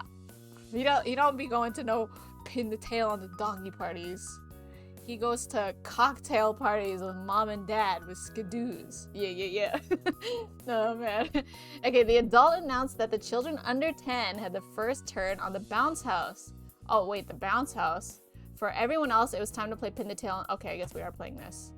You had called it. Listen, as long as it's not musical chairs, fuck that shit. Cove raised his eyebrows. He was surprised for sure. You were excited. You thought it was kind of silly. You were a little weirded out. You're fine with the game. I'm fine with the game. It's anything but musical chairs. You didn't have anything against Pin the Tail on the donkey. It would probably turn out okay. You casually stepped up to join the line. The donkey in question was a cartoony poster with big eyes that looked more like ping pong balls. It was positioned a few feet above the ground on a tree trunk. The teen who arrived first was blindfolded and then spun around. And then spun around. He was nudged to the sign and away from the other kids so he wouldn't stick someone with the tail instead. Unfortunately for him, he placed the tail on the donkey's head like some kind of bizarre earring. It wouldn't be winning that far from the target. His next opponent did far better by landing it on the donkey's back. The spectators clapped politely and the line moved up. More teens tried their hand at it. Some got closer than others, but no one had gotten it perfectly yet. Until it was Cove's turn. He's obviously gonna nail this first try because he's Cliff and Kyra's descendant. Direct descendant. Could you do another version of Cliff... Excuse me. Cliff Cocktail? Except after 5 shakes, Cliff breaks his arm. Bro. Now that one could be Cove Cocktail. Yeah, that would be the Cove Cocktail emote. He was blindfolded and spun just like the others. At this point, it was a close match and everyone was watching with bated breath. Cove approached the donkey and stuck the tail on without any hesitation. Cove stood back and removed his blindfold, cheering when he saw how close he was. He turned his head over his shoulder and grinned at you. Your turn. You shook your head and stepped out of line. Yeah, I'll fucking go. As long as it ain't musical chairs, we're in. With the blindfold on the bright park.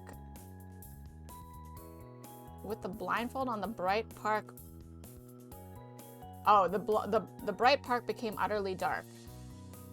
Wow, reading is hard. As you were spun around, the sounds around you seemed to get louder. At least you could tell the direction of the bounce house from the shrieks of the younger children. You stopped spinning and stepped forward, tail in hand. It was time to give it a stab. Ooh, which one is where's the tail? You bent and placed it downward. That seems weird. Place it directly in front of you. Well, I feel like I'm tall, right? I'm tall, so I am gonna bend and place it down. Wait, I'm a kid though. I'm 13 here. I'm gonna place it to the right. That seemed like probably the obvious answer, so it's probably wrong, but we shall see how we do here. I've gotta get accoutrements from the grocery for this pork taco. Ooh. Yes, have fun, be safe. Update us on these tacos. To go the right way. True. You pressed the tail into the target and stepped back. You took your blindfold off to check your results. There was some more clapping from the audience. The tail wasn't too far off. Behind you, there was a particularly enthusiastic ooh, and a few people mentioned how close you got. You smiled and looked back at Cove. He seemed amused. His tail wasn't off by much either, but you couldn't tell which of you was winning. They were just too nearby each other.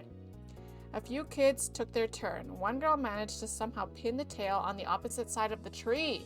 You're pretty sure it had to be on purpose. With the line empty, the game was finally over. The adult running thing started to inspect the donkey. At this point, the sign was more tails than donkey. In the end, someone you didn't know was announced as the winner. You and Cove both exchanged a look as you clapped politely. Huh? He sighed. He looked back at the board. I was close too. You were disappointed it was a good game. You shrugged it off. Shrug it off. It was just a party game after all. He watched the winner and considered whether to say anything to them. He hesitated, however, and ended up not approaching the teen. We are not causing drama at this birthday party, bro.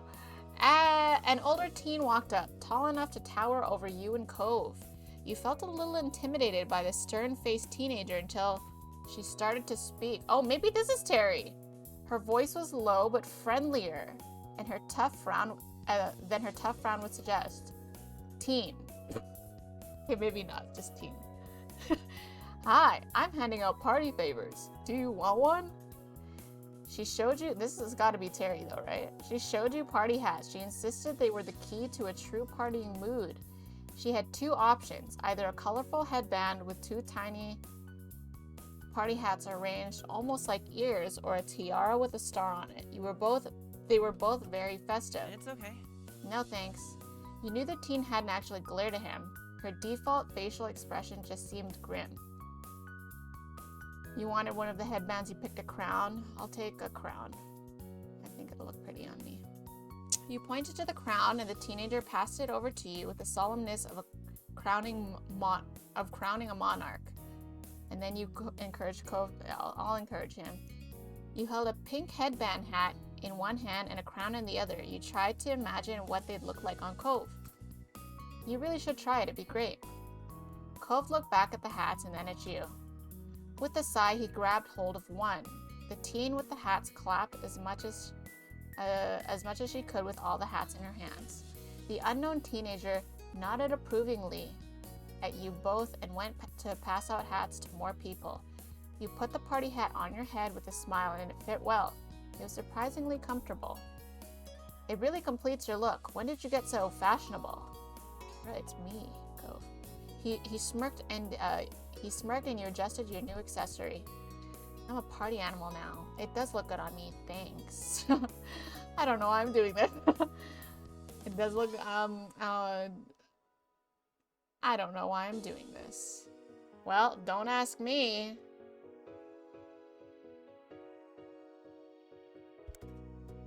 Whoops. Always a good idea to go, oh, I wrote that one. Hold on. Update this. Excuse me.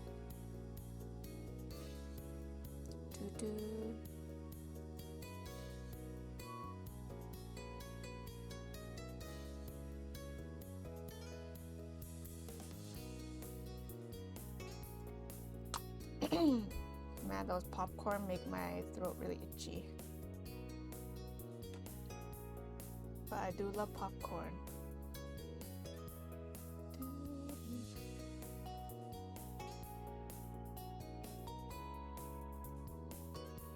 Alright.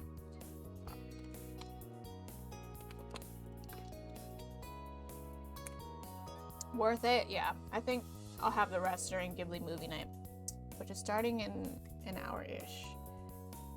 I wasn't. He gave the hat another once over and raised his shoulders. I guess because of the party atmosphere? I thought you didn't want me to ask you. I never said I didn't want to answer. Oh my god, he's wearing the tiara. We're both wearing the tiara. We're so fucking cute. Cove finally put his own hat on. He was nervous about it, his face uncertain. I kind of want to know what the headband looked like though. I don't know about this. I feel kind of silly. Does it look weird? You look great. It's completely perfect. It looks silly. You just giggled. You shrugged. I feel like it looks silly, but that's the point, right? That's the point of the hats. But I feel like he's gonna take this offensively. Hey, you told me to do this. After that, the people in charge quickly set up the next game. Teenagers milled about until they were told to find partners. Well, thank God we have a friend here. You tried to listen to the rules, straining your ears to listen to the adult announcing what you were supposed to do. It was a simple game. One person and a pair would throw candy while the other had to catch it in their mouth. Oh, we're gonna get this for sure. If they caught it, the pair would move on to the next round, where everyone would take a step back and the former catcher would become the thrower. Is this some sort of... Yeah, I'm not even gonna say it. The game would continue. The game would continue, the players getting further and further until one set of partners are the only ones left standing, or everyone lost in a round. About half the guests had already found partners. They moved fast. You noticed Cove had his eyes on you. Yeah, they did this in Oshinoko, didn't they? They did this in Oshinoko, bro. Could we be partners? Neither of you were all that familiar with anyone else here. It'd be the safe choice to pair up. You agreed to be Cove's partner. Let's do it, partner. Cool. He beamed and you started wondering about your respective candy-catching capabilities.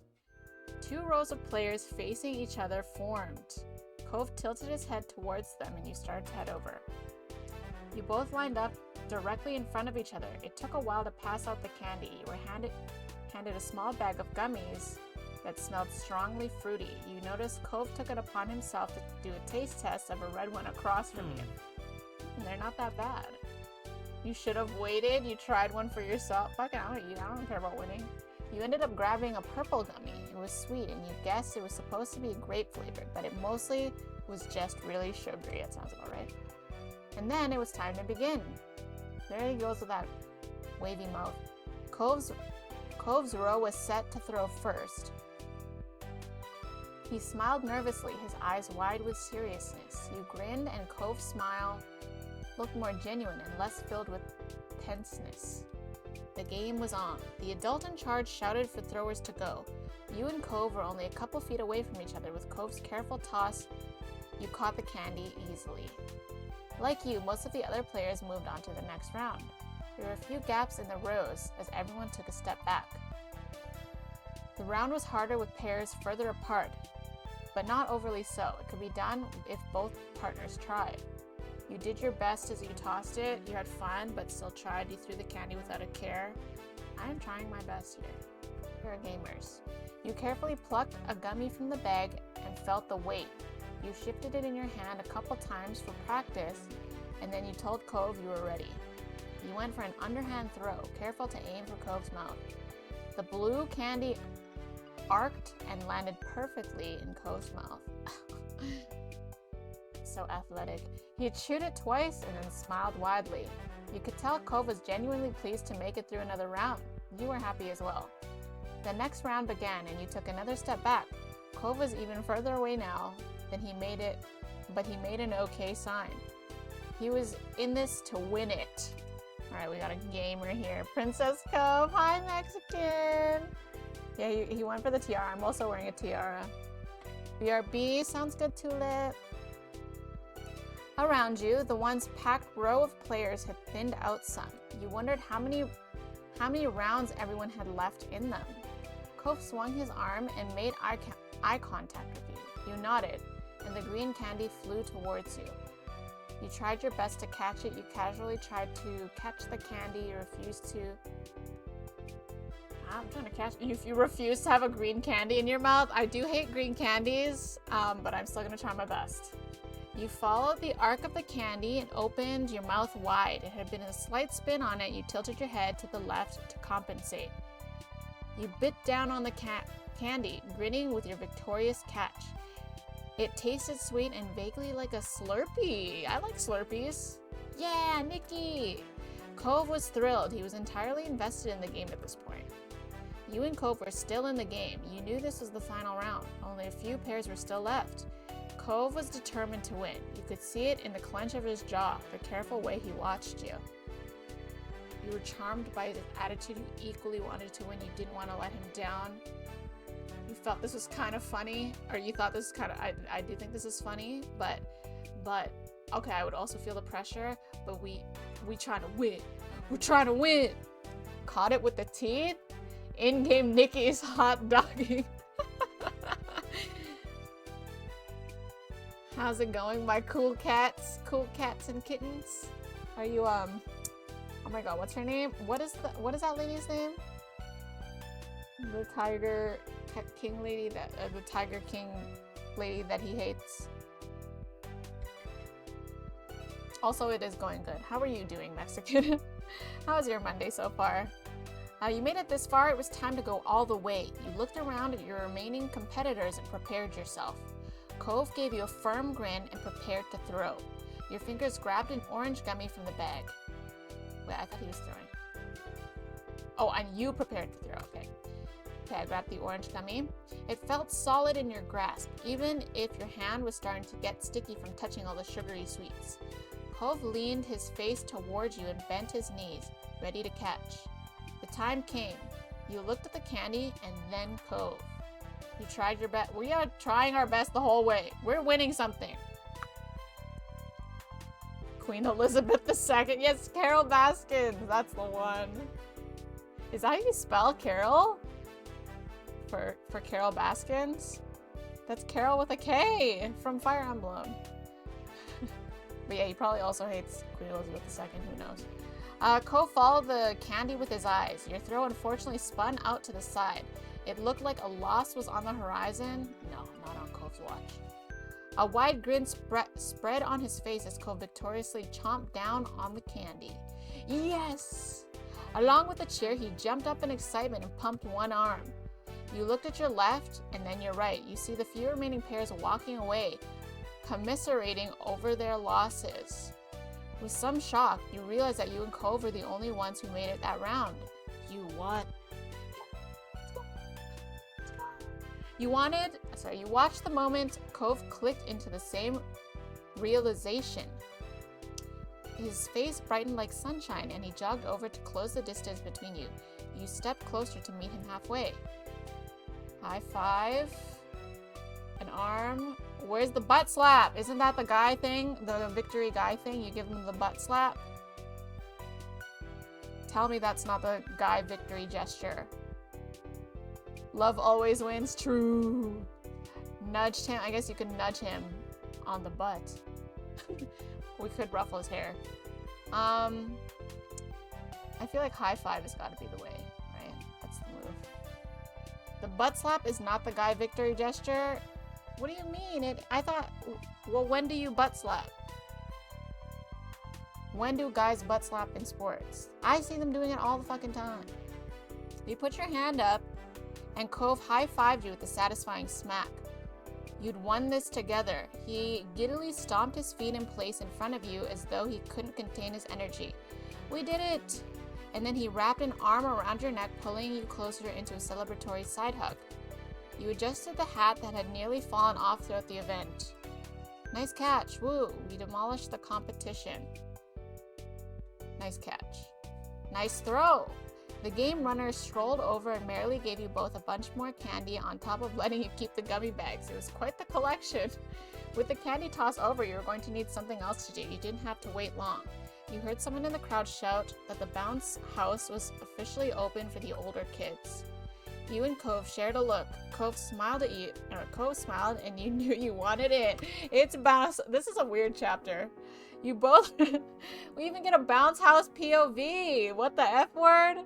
Oh, we're gonna send him yeeting. Never? That's a lie, Eric. I see them doing it all the fucking time. I see them doing it all the time in every sport. You ran over to the bouncy castle and kicked your shoes off. You were crawled into the inflated castle with Cove hot on your heels. There was a couple other teens inside already. You started to get a feel for bouncing. Cove hopped from the middle to the side and the back. Just after you landed from a particularly high jump, someone else snuck in. It was the birthday girl herself. Hi, Miranda. Hello, hi, birthday girl. You waved. Hi, birthday girl. Miranda looked happy. She waved both her hands at you with a megawatt, a megawatt grin. Maybe you see what you want to see? No, I'm pretty sure you can literally look up like butt slap compilations. Hi, Zano! Happy Monday! Hello! I hope you're having fun. She hopped around with her hands in front of her like a kangaroo. It was a surprisingly effective way to clear distance in the bounce house. She then jumped high, kicking both her legs out to the side and touched the tips of her toes with her fingers. Wow! I like how she's like permanently looking down. Miranda hadn't run out of tricks yet. She jumped a couple more times, gaining height, before doing a backflip and tucking into a ball. She managed to land on her feet but didn't stick the landing. She tumbled back and fell on her butt. Cove slapped and Miranda inclined her head, almost like a bow. She was back to jumping in no time. You're so good at this. She bounced close enough to the two of you to talk without shouting across the way. Cove's bouncing slowed down to accommodate their conversation. My family gets these every year. And we have a trampoline. Why did she get fully voice acted? Why did she get fully voice acted lines? Literally, Cove does not even get that. He didn't even get that for when he proposed to me. Like, that should be the one line that is voice acted. If anything, that was not voice, but why is this getting voice acted? You're so lucky, that's really cool. I want to do flips too. You nodded to the conversation. I want to do flips too, man. Fuck it. I was a gymnast in our pretend situation that one time with Liz and Cove. How do you know butt slap? I saw it on TikTok, and also TikTok definitely knows that I definitely snuck into my algorithm. Because she deserves it. I mean, sure, but I feel like everyone else in the story deserves it. I feel like everyone else in the story, like, why is she getting fully voice acted lines? Hope your day's been good. It has been good. It has been pretty chill so far. How much time do I have? Okay, good. Miranda giggled a bit and then her eyes sparkled. Hey, I can launch someone if you want. Oh my god, she's doing what I love doing. I can launch someone if you want. If I jump in front of you, then if I jump in front of you, then your bounce will go higher. Okay, launch me. Launch me, bitch. Let's fucking go. I'm going to the moon. I'm going to the moon birthday party, bitch. Sure. Miranda leaped over to you, her excitement clear on her face. Cove watched with interest. She explained more clearly how this was supposed to work. You got ready to bounce on her cue. 3, 2, 1. This chapter is so random. Okay, the moment she came down, you jumped high. Excuse me. The force of her just... I was gonna burp. The force of her, just as she said, helped launch you up.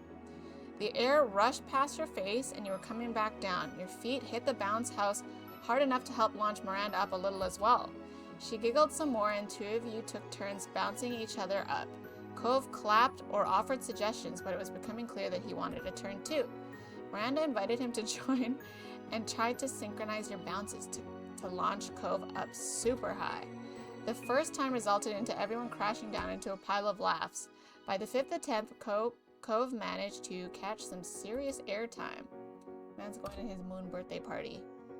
You all had found fun bouncing around. You twirled. Miranda did stunts. Cove futilely tried to touch the highest tip in the castle ceiling. You and Cove chatted to Miranda more than you ever had at school. She truly was the queen of this bouncy castle. Whenever someone did something cool, everyone would cheer. If you fell, the others would help you up. Well, that was fun. Eventually, more people wanted to take turns in the bounce house, so you and Cove left. As you slipped on your shoes, you saw Miranda get drawn into conversation with a group of adults. She would be talking to them for a while. You and Cove decided to take a break and hydrate. Oh, that's my reminder. You went to the party table and grabbed some ice water.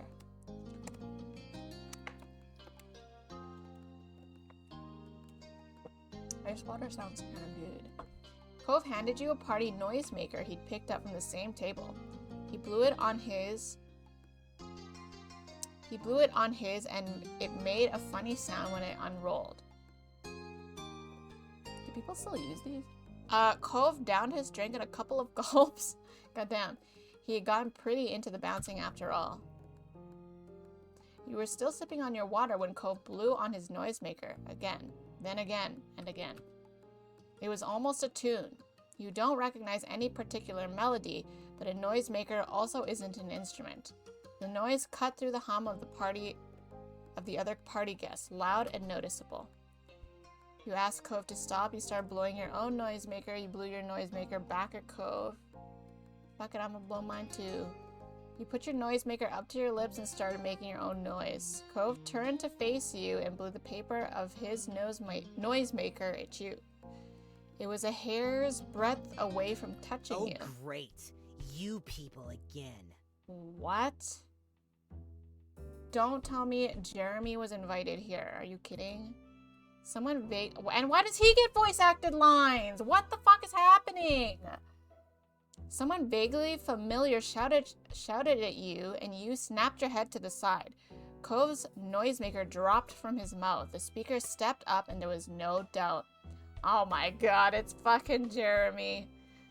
That mean boy you met at the start of summer. You groaned at the sight of him. We're bullying him. Bro, I don't care. We're bullying him. You groaned at the sight of him. Oh, hey, it's a bowl cut kid. You felt very uncomfortable, didn't know what to do. You instantly got angry at his presence. Oh, hey, it's the bowl cut kid. Jeremy's scowl told you everything about what he thought about that moniker. Look at him! What the fuck? I can't believe... Who invited him? This is why you don't have outdoor parties. People just invite themselves. Piccolo? What do you mean Piccolo?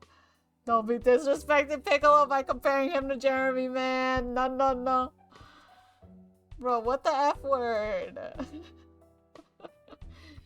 Why are you here? That's what I'm saying, Cove. Cove's tone was defensive. You watched Jeremy's face turn slack as if Cove's question was the idiocy above all idiocies. Didn't I already explain this? He hadn't, so both you and Cove exchanged a look. Do you have memory loss or are you really that stupid? Seriously. I didn't walk here. My parents brought me. Apparently, I couldn't just stay inside like I wanted. No, they insisted that I go out and enjoy the day and have fun on vacation. Blah, blah, blah. He said, enjoy the day and have fun on vacation, like some people would say, scrub the entire bathroom or listen to an off-key singer for 10 hours. They found a park because I hate the beach. Too bad I hate parks. Ugh, it's dirty here. They don't know anything. Okay, you know, I'm kind of relating to Jeremy right now. I'm kind of relating to him a bit.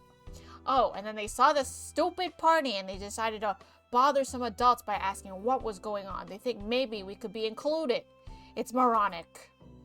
Get it now? That's how my parents are. Annoying and embarrassing. Why would anybody want strangers at their birthday? Why can't they ever just leave things alone? He huffed loudly and his eyes shot daggers at some grown-ups that presumably were his parents. Yeah, that's really awkward. That sounds very bad, and all you can do is complain about it. Sucks to be you. Try to be friendly.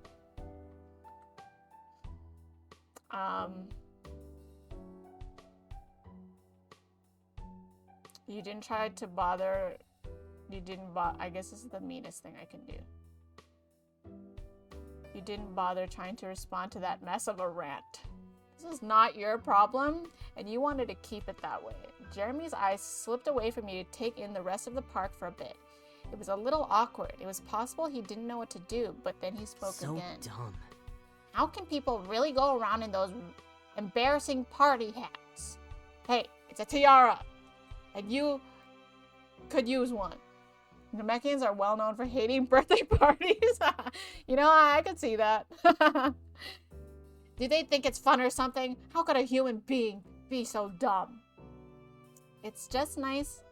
It's just kind of nice to do party stuff. Jeremy scoffed, unimpressed. The expression on his face was nasty as he spoke. I am not surprised. An empty-headed person like you would think that. Jeremy looked you over, completely dismissive. It's so rude you can't help but feel offended. Cove's face hardened. He seemed more offended when anyone actually insulted him personally. Just because you don't know how to be happy doesn't mean no one else does, and it's not our fault if you hate everything. It's not okay for you to take it out on Nikki. Look at Cove sticking up for me.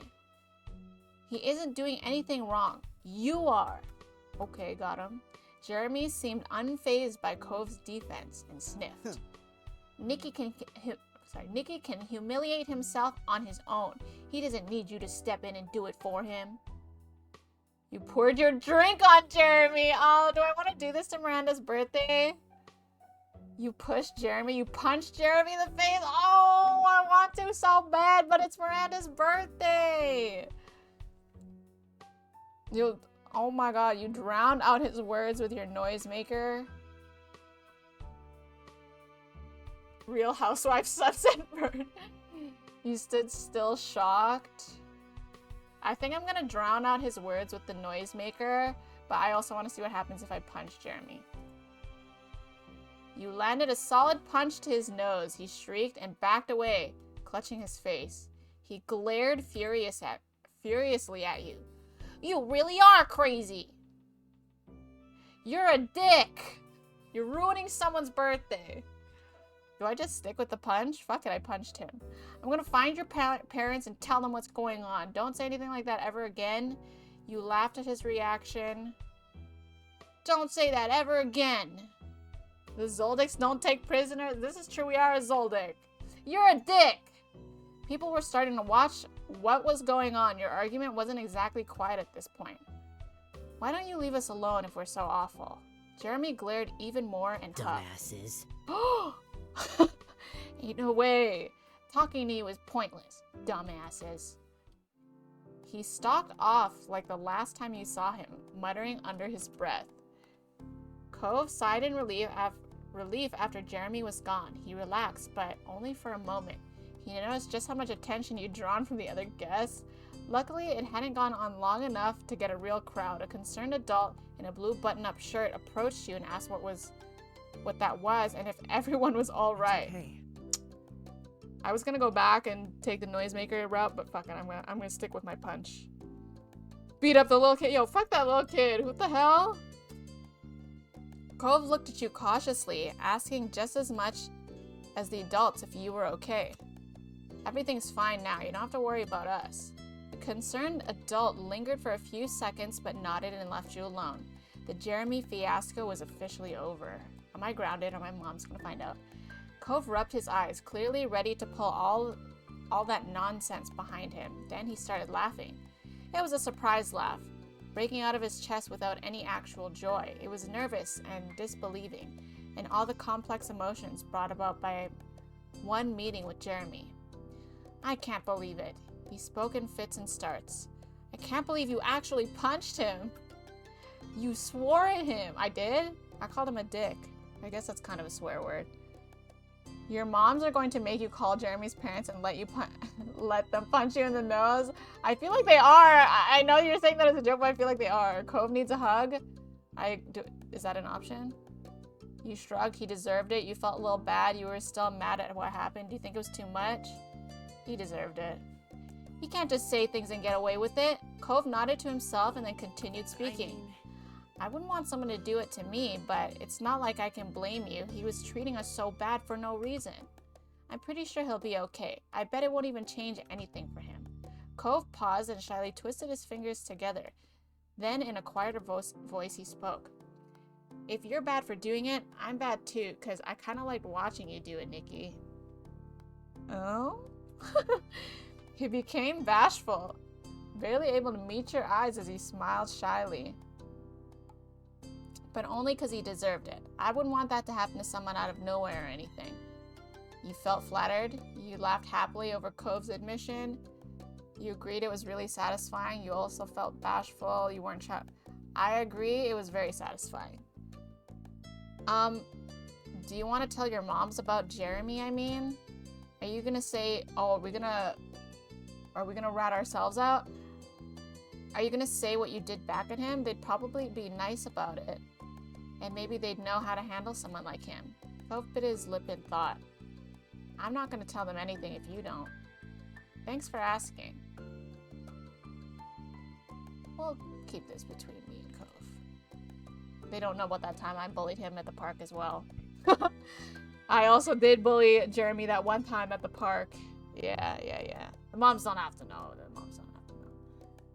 The problem child is Elizabeth. I'm the good kid. Yeah. I'm the second kid, the second child. So, but let's not. I don't think it'd help. All right. Okay. You apologized to Cove for making him wear the party hat. You decided to drop the topic. Let's drop the topic. Finally, you bent over to pick up the noisemaker that Cove dropped when Jeremy appeared. It might be too dirty to use now, but you didn't want to leave it there. He accepted it softly when you offered the little favor back to him. Thanks, Nikki. I like how we can be there for each other. It makes me feel better about that kind of stuff when it happens. Yeah. Cove suggested that you should find a seat at one of the tables. It was almost cake time and he wanted to be prepared, of course. One thing about Cove, he loved his cake. Moms don't know, but Kyra was watching. Actually true. But Kyra would probably have also punched, well, not punched him, but she would have been like, yeah, you punch that kid. It was a good reminder that the party wasn't over yet. There's a free table there. Let's get ready for some cake. You and Cove tried to settle down after the last event. You took seats across from one another at one of the park tables. There were a few attempts to chat, but for the most part, you simply watched the other adults run around to set up the cake cutting. There was a minor panic when who you assumed was Miranda's dad apparently forgot the lighter for the candles. He and another man went through and started asking other adults for matches or lighters. They weren't having any luck until the grim-faced teenager who had been passing out party hats pulled a green lighter out of the ice cream cooler. Why the lighter was put in the cooler remained a mystery, but with the party hat girls find, it was time to get things going. Yo, Terry saving the birthday cake cutting. Because we know that's Terry. There's no way that's not Terry. Miranda sat at the head of the longest table. A large chocolate cake was set in front of her. She lit all 14 candles with the cooler lighter with a big smile. The adults started singing happy birthday and the rest of the guests joined in. At the end of the song, Miranda blew out the candles with a dedicated huff. She closed her eyes and you saw her silently mouth something. Maybe it was a birthday wish. Miranda cut her own slice. Then one of the grown-ups took over cutting the cake. Another adult passed around plates of cake slices with a scoop of vanilla ice cream to the guests. Eventually, the cake got around to you and Cove. Cove was pleased with the treat in general. The cake looked rich and moist. It smelled quite chocolatey. You only wanted to eat the ice cream. You only wanted the cake. You wanted both the cake and the ice cream. Hell yeah. You took a bite of ice cream. The vanilla wasn't bad, but it was a little bland. The chocolate cake, however, was a rich flavor. Cove then took his fork and started mashing up some of his cake. When the cake resembled a pile of crumbly chunks. Oh, interesting. Does anyone eat their cake like this?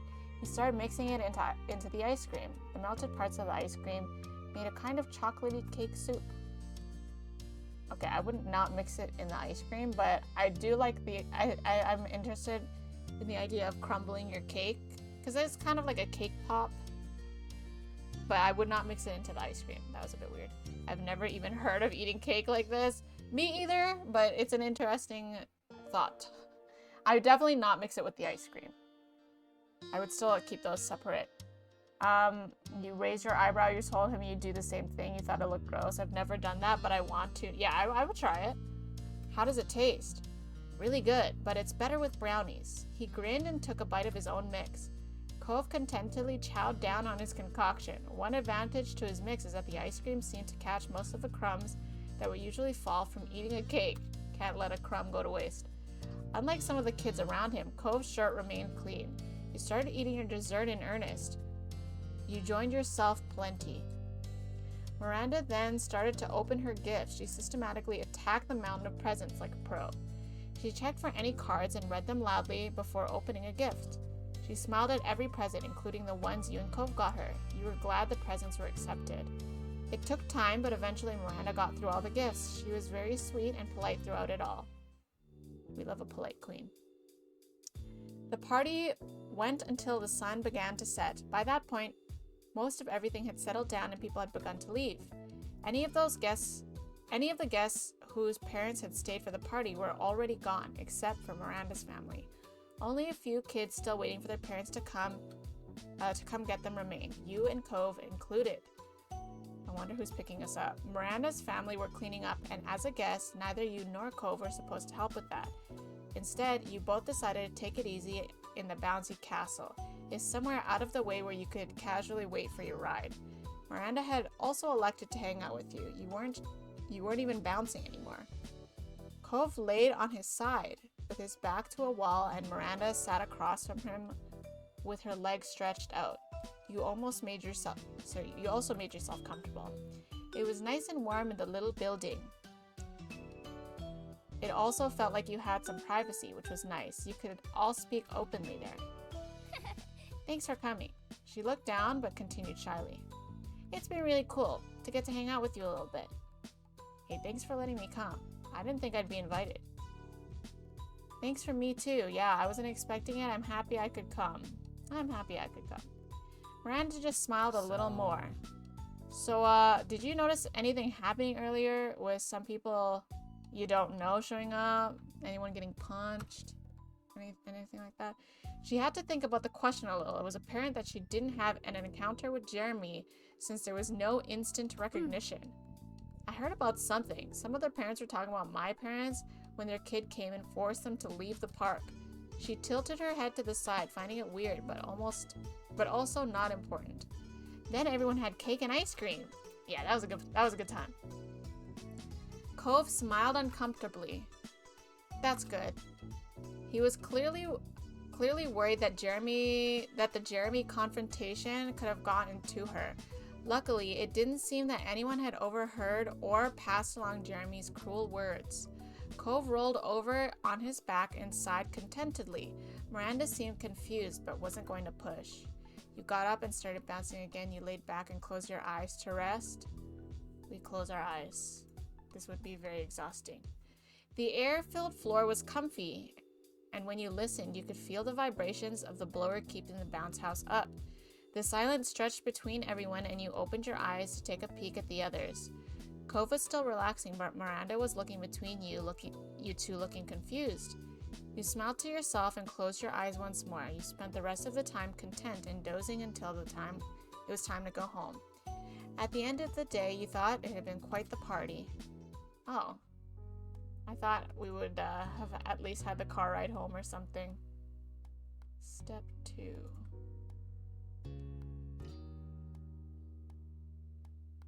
That was as short as I was hoping it would be. That was good. We got a couple of DLCs out of the way. Maybe I can do more short streams throughout the week and just bang out some more of these because I do want to read them. But they don't have to be full-blown streams or playthrough streams or whatever. They just story times. Oh, perfect. B-Dubs started streaming. Hey, it is time. Well, movie night is gonna happen in about 40 minutes. Short streams are fun too. Yeah, I might be able to find time. It's like, if it's like 2 hours or something, just find time to read a chapter and then continue on. I think that sounds pretty fun. But we'll see. Tomorrow, definitely though. Actually, what time is... Okay, so... we're gonna have a Ghibli movie night in the Discord. If you're not in it, come join, because we're gonna do that in about... at 8 CST, so that's in like 40-ish minutes or whatever. 50-ish minutes. But tomorrow is also GNL Super Seducer collab stream. And that will be on the Goodnight Legion channel. I think. Actually, hold on. Let me make sure. Not me not knowing. Okay, yeah, it's on the Goodnight Legion channel. Goodnight Legion. So follow that channel if you want to watch that tomorrow. It'll be... I think it'll be around this time. Oh my god, I don't know anything. What time is it? 7 p.m. EST. Okay, so... yeah, 7 p.m. EST. So it will be around this time. Also do this. Shout out Goodnight Legion. So that is where I will be streaming tomorrow. And also, it says Lost Ark because sometimes I do stream Lost Ark, like the boring Lost Ark dailies or like homework raids. Sometimes I use that stream and just stream on there. I haven't done it in a while though, but clearly I was the last person that used that channel. But for now, we shall raid BW, who is on their way to finishing their first route of Fire Emblem Three Houses, potentially, maybe? But yeah, there's the... oh wait, I already showed the Discord. Okay, well there's a Discord link again if you want to join movie night in 40 minutes. And I will see you guys tomorrow if you're there. I'll see you in the Discord if you're there. Otherwise, the next actual stream is not planned, like on this channel, is not planned until Saturday, unless I decide to do like a last, sometimes I just spur of the moment decide like maybe I'll do a short stream where I read a chapter, maybe I'll do a Lost Ark homework stream, maybe I'll just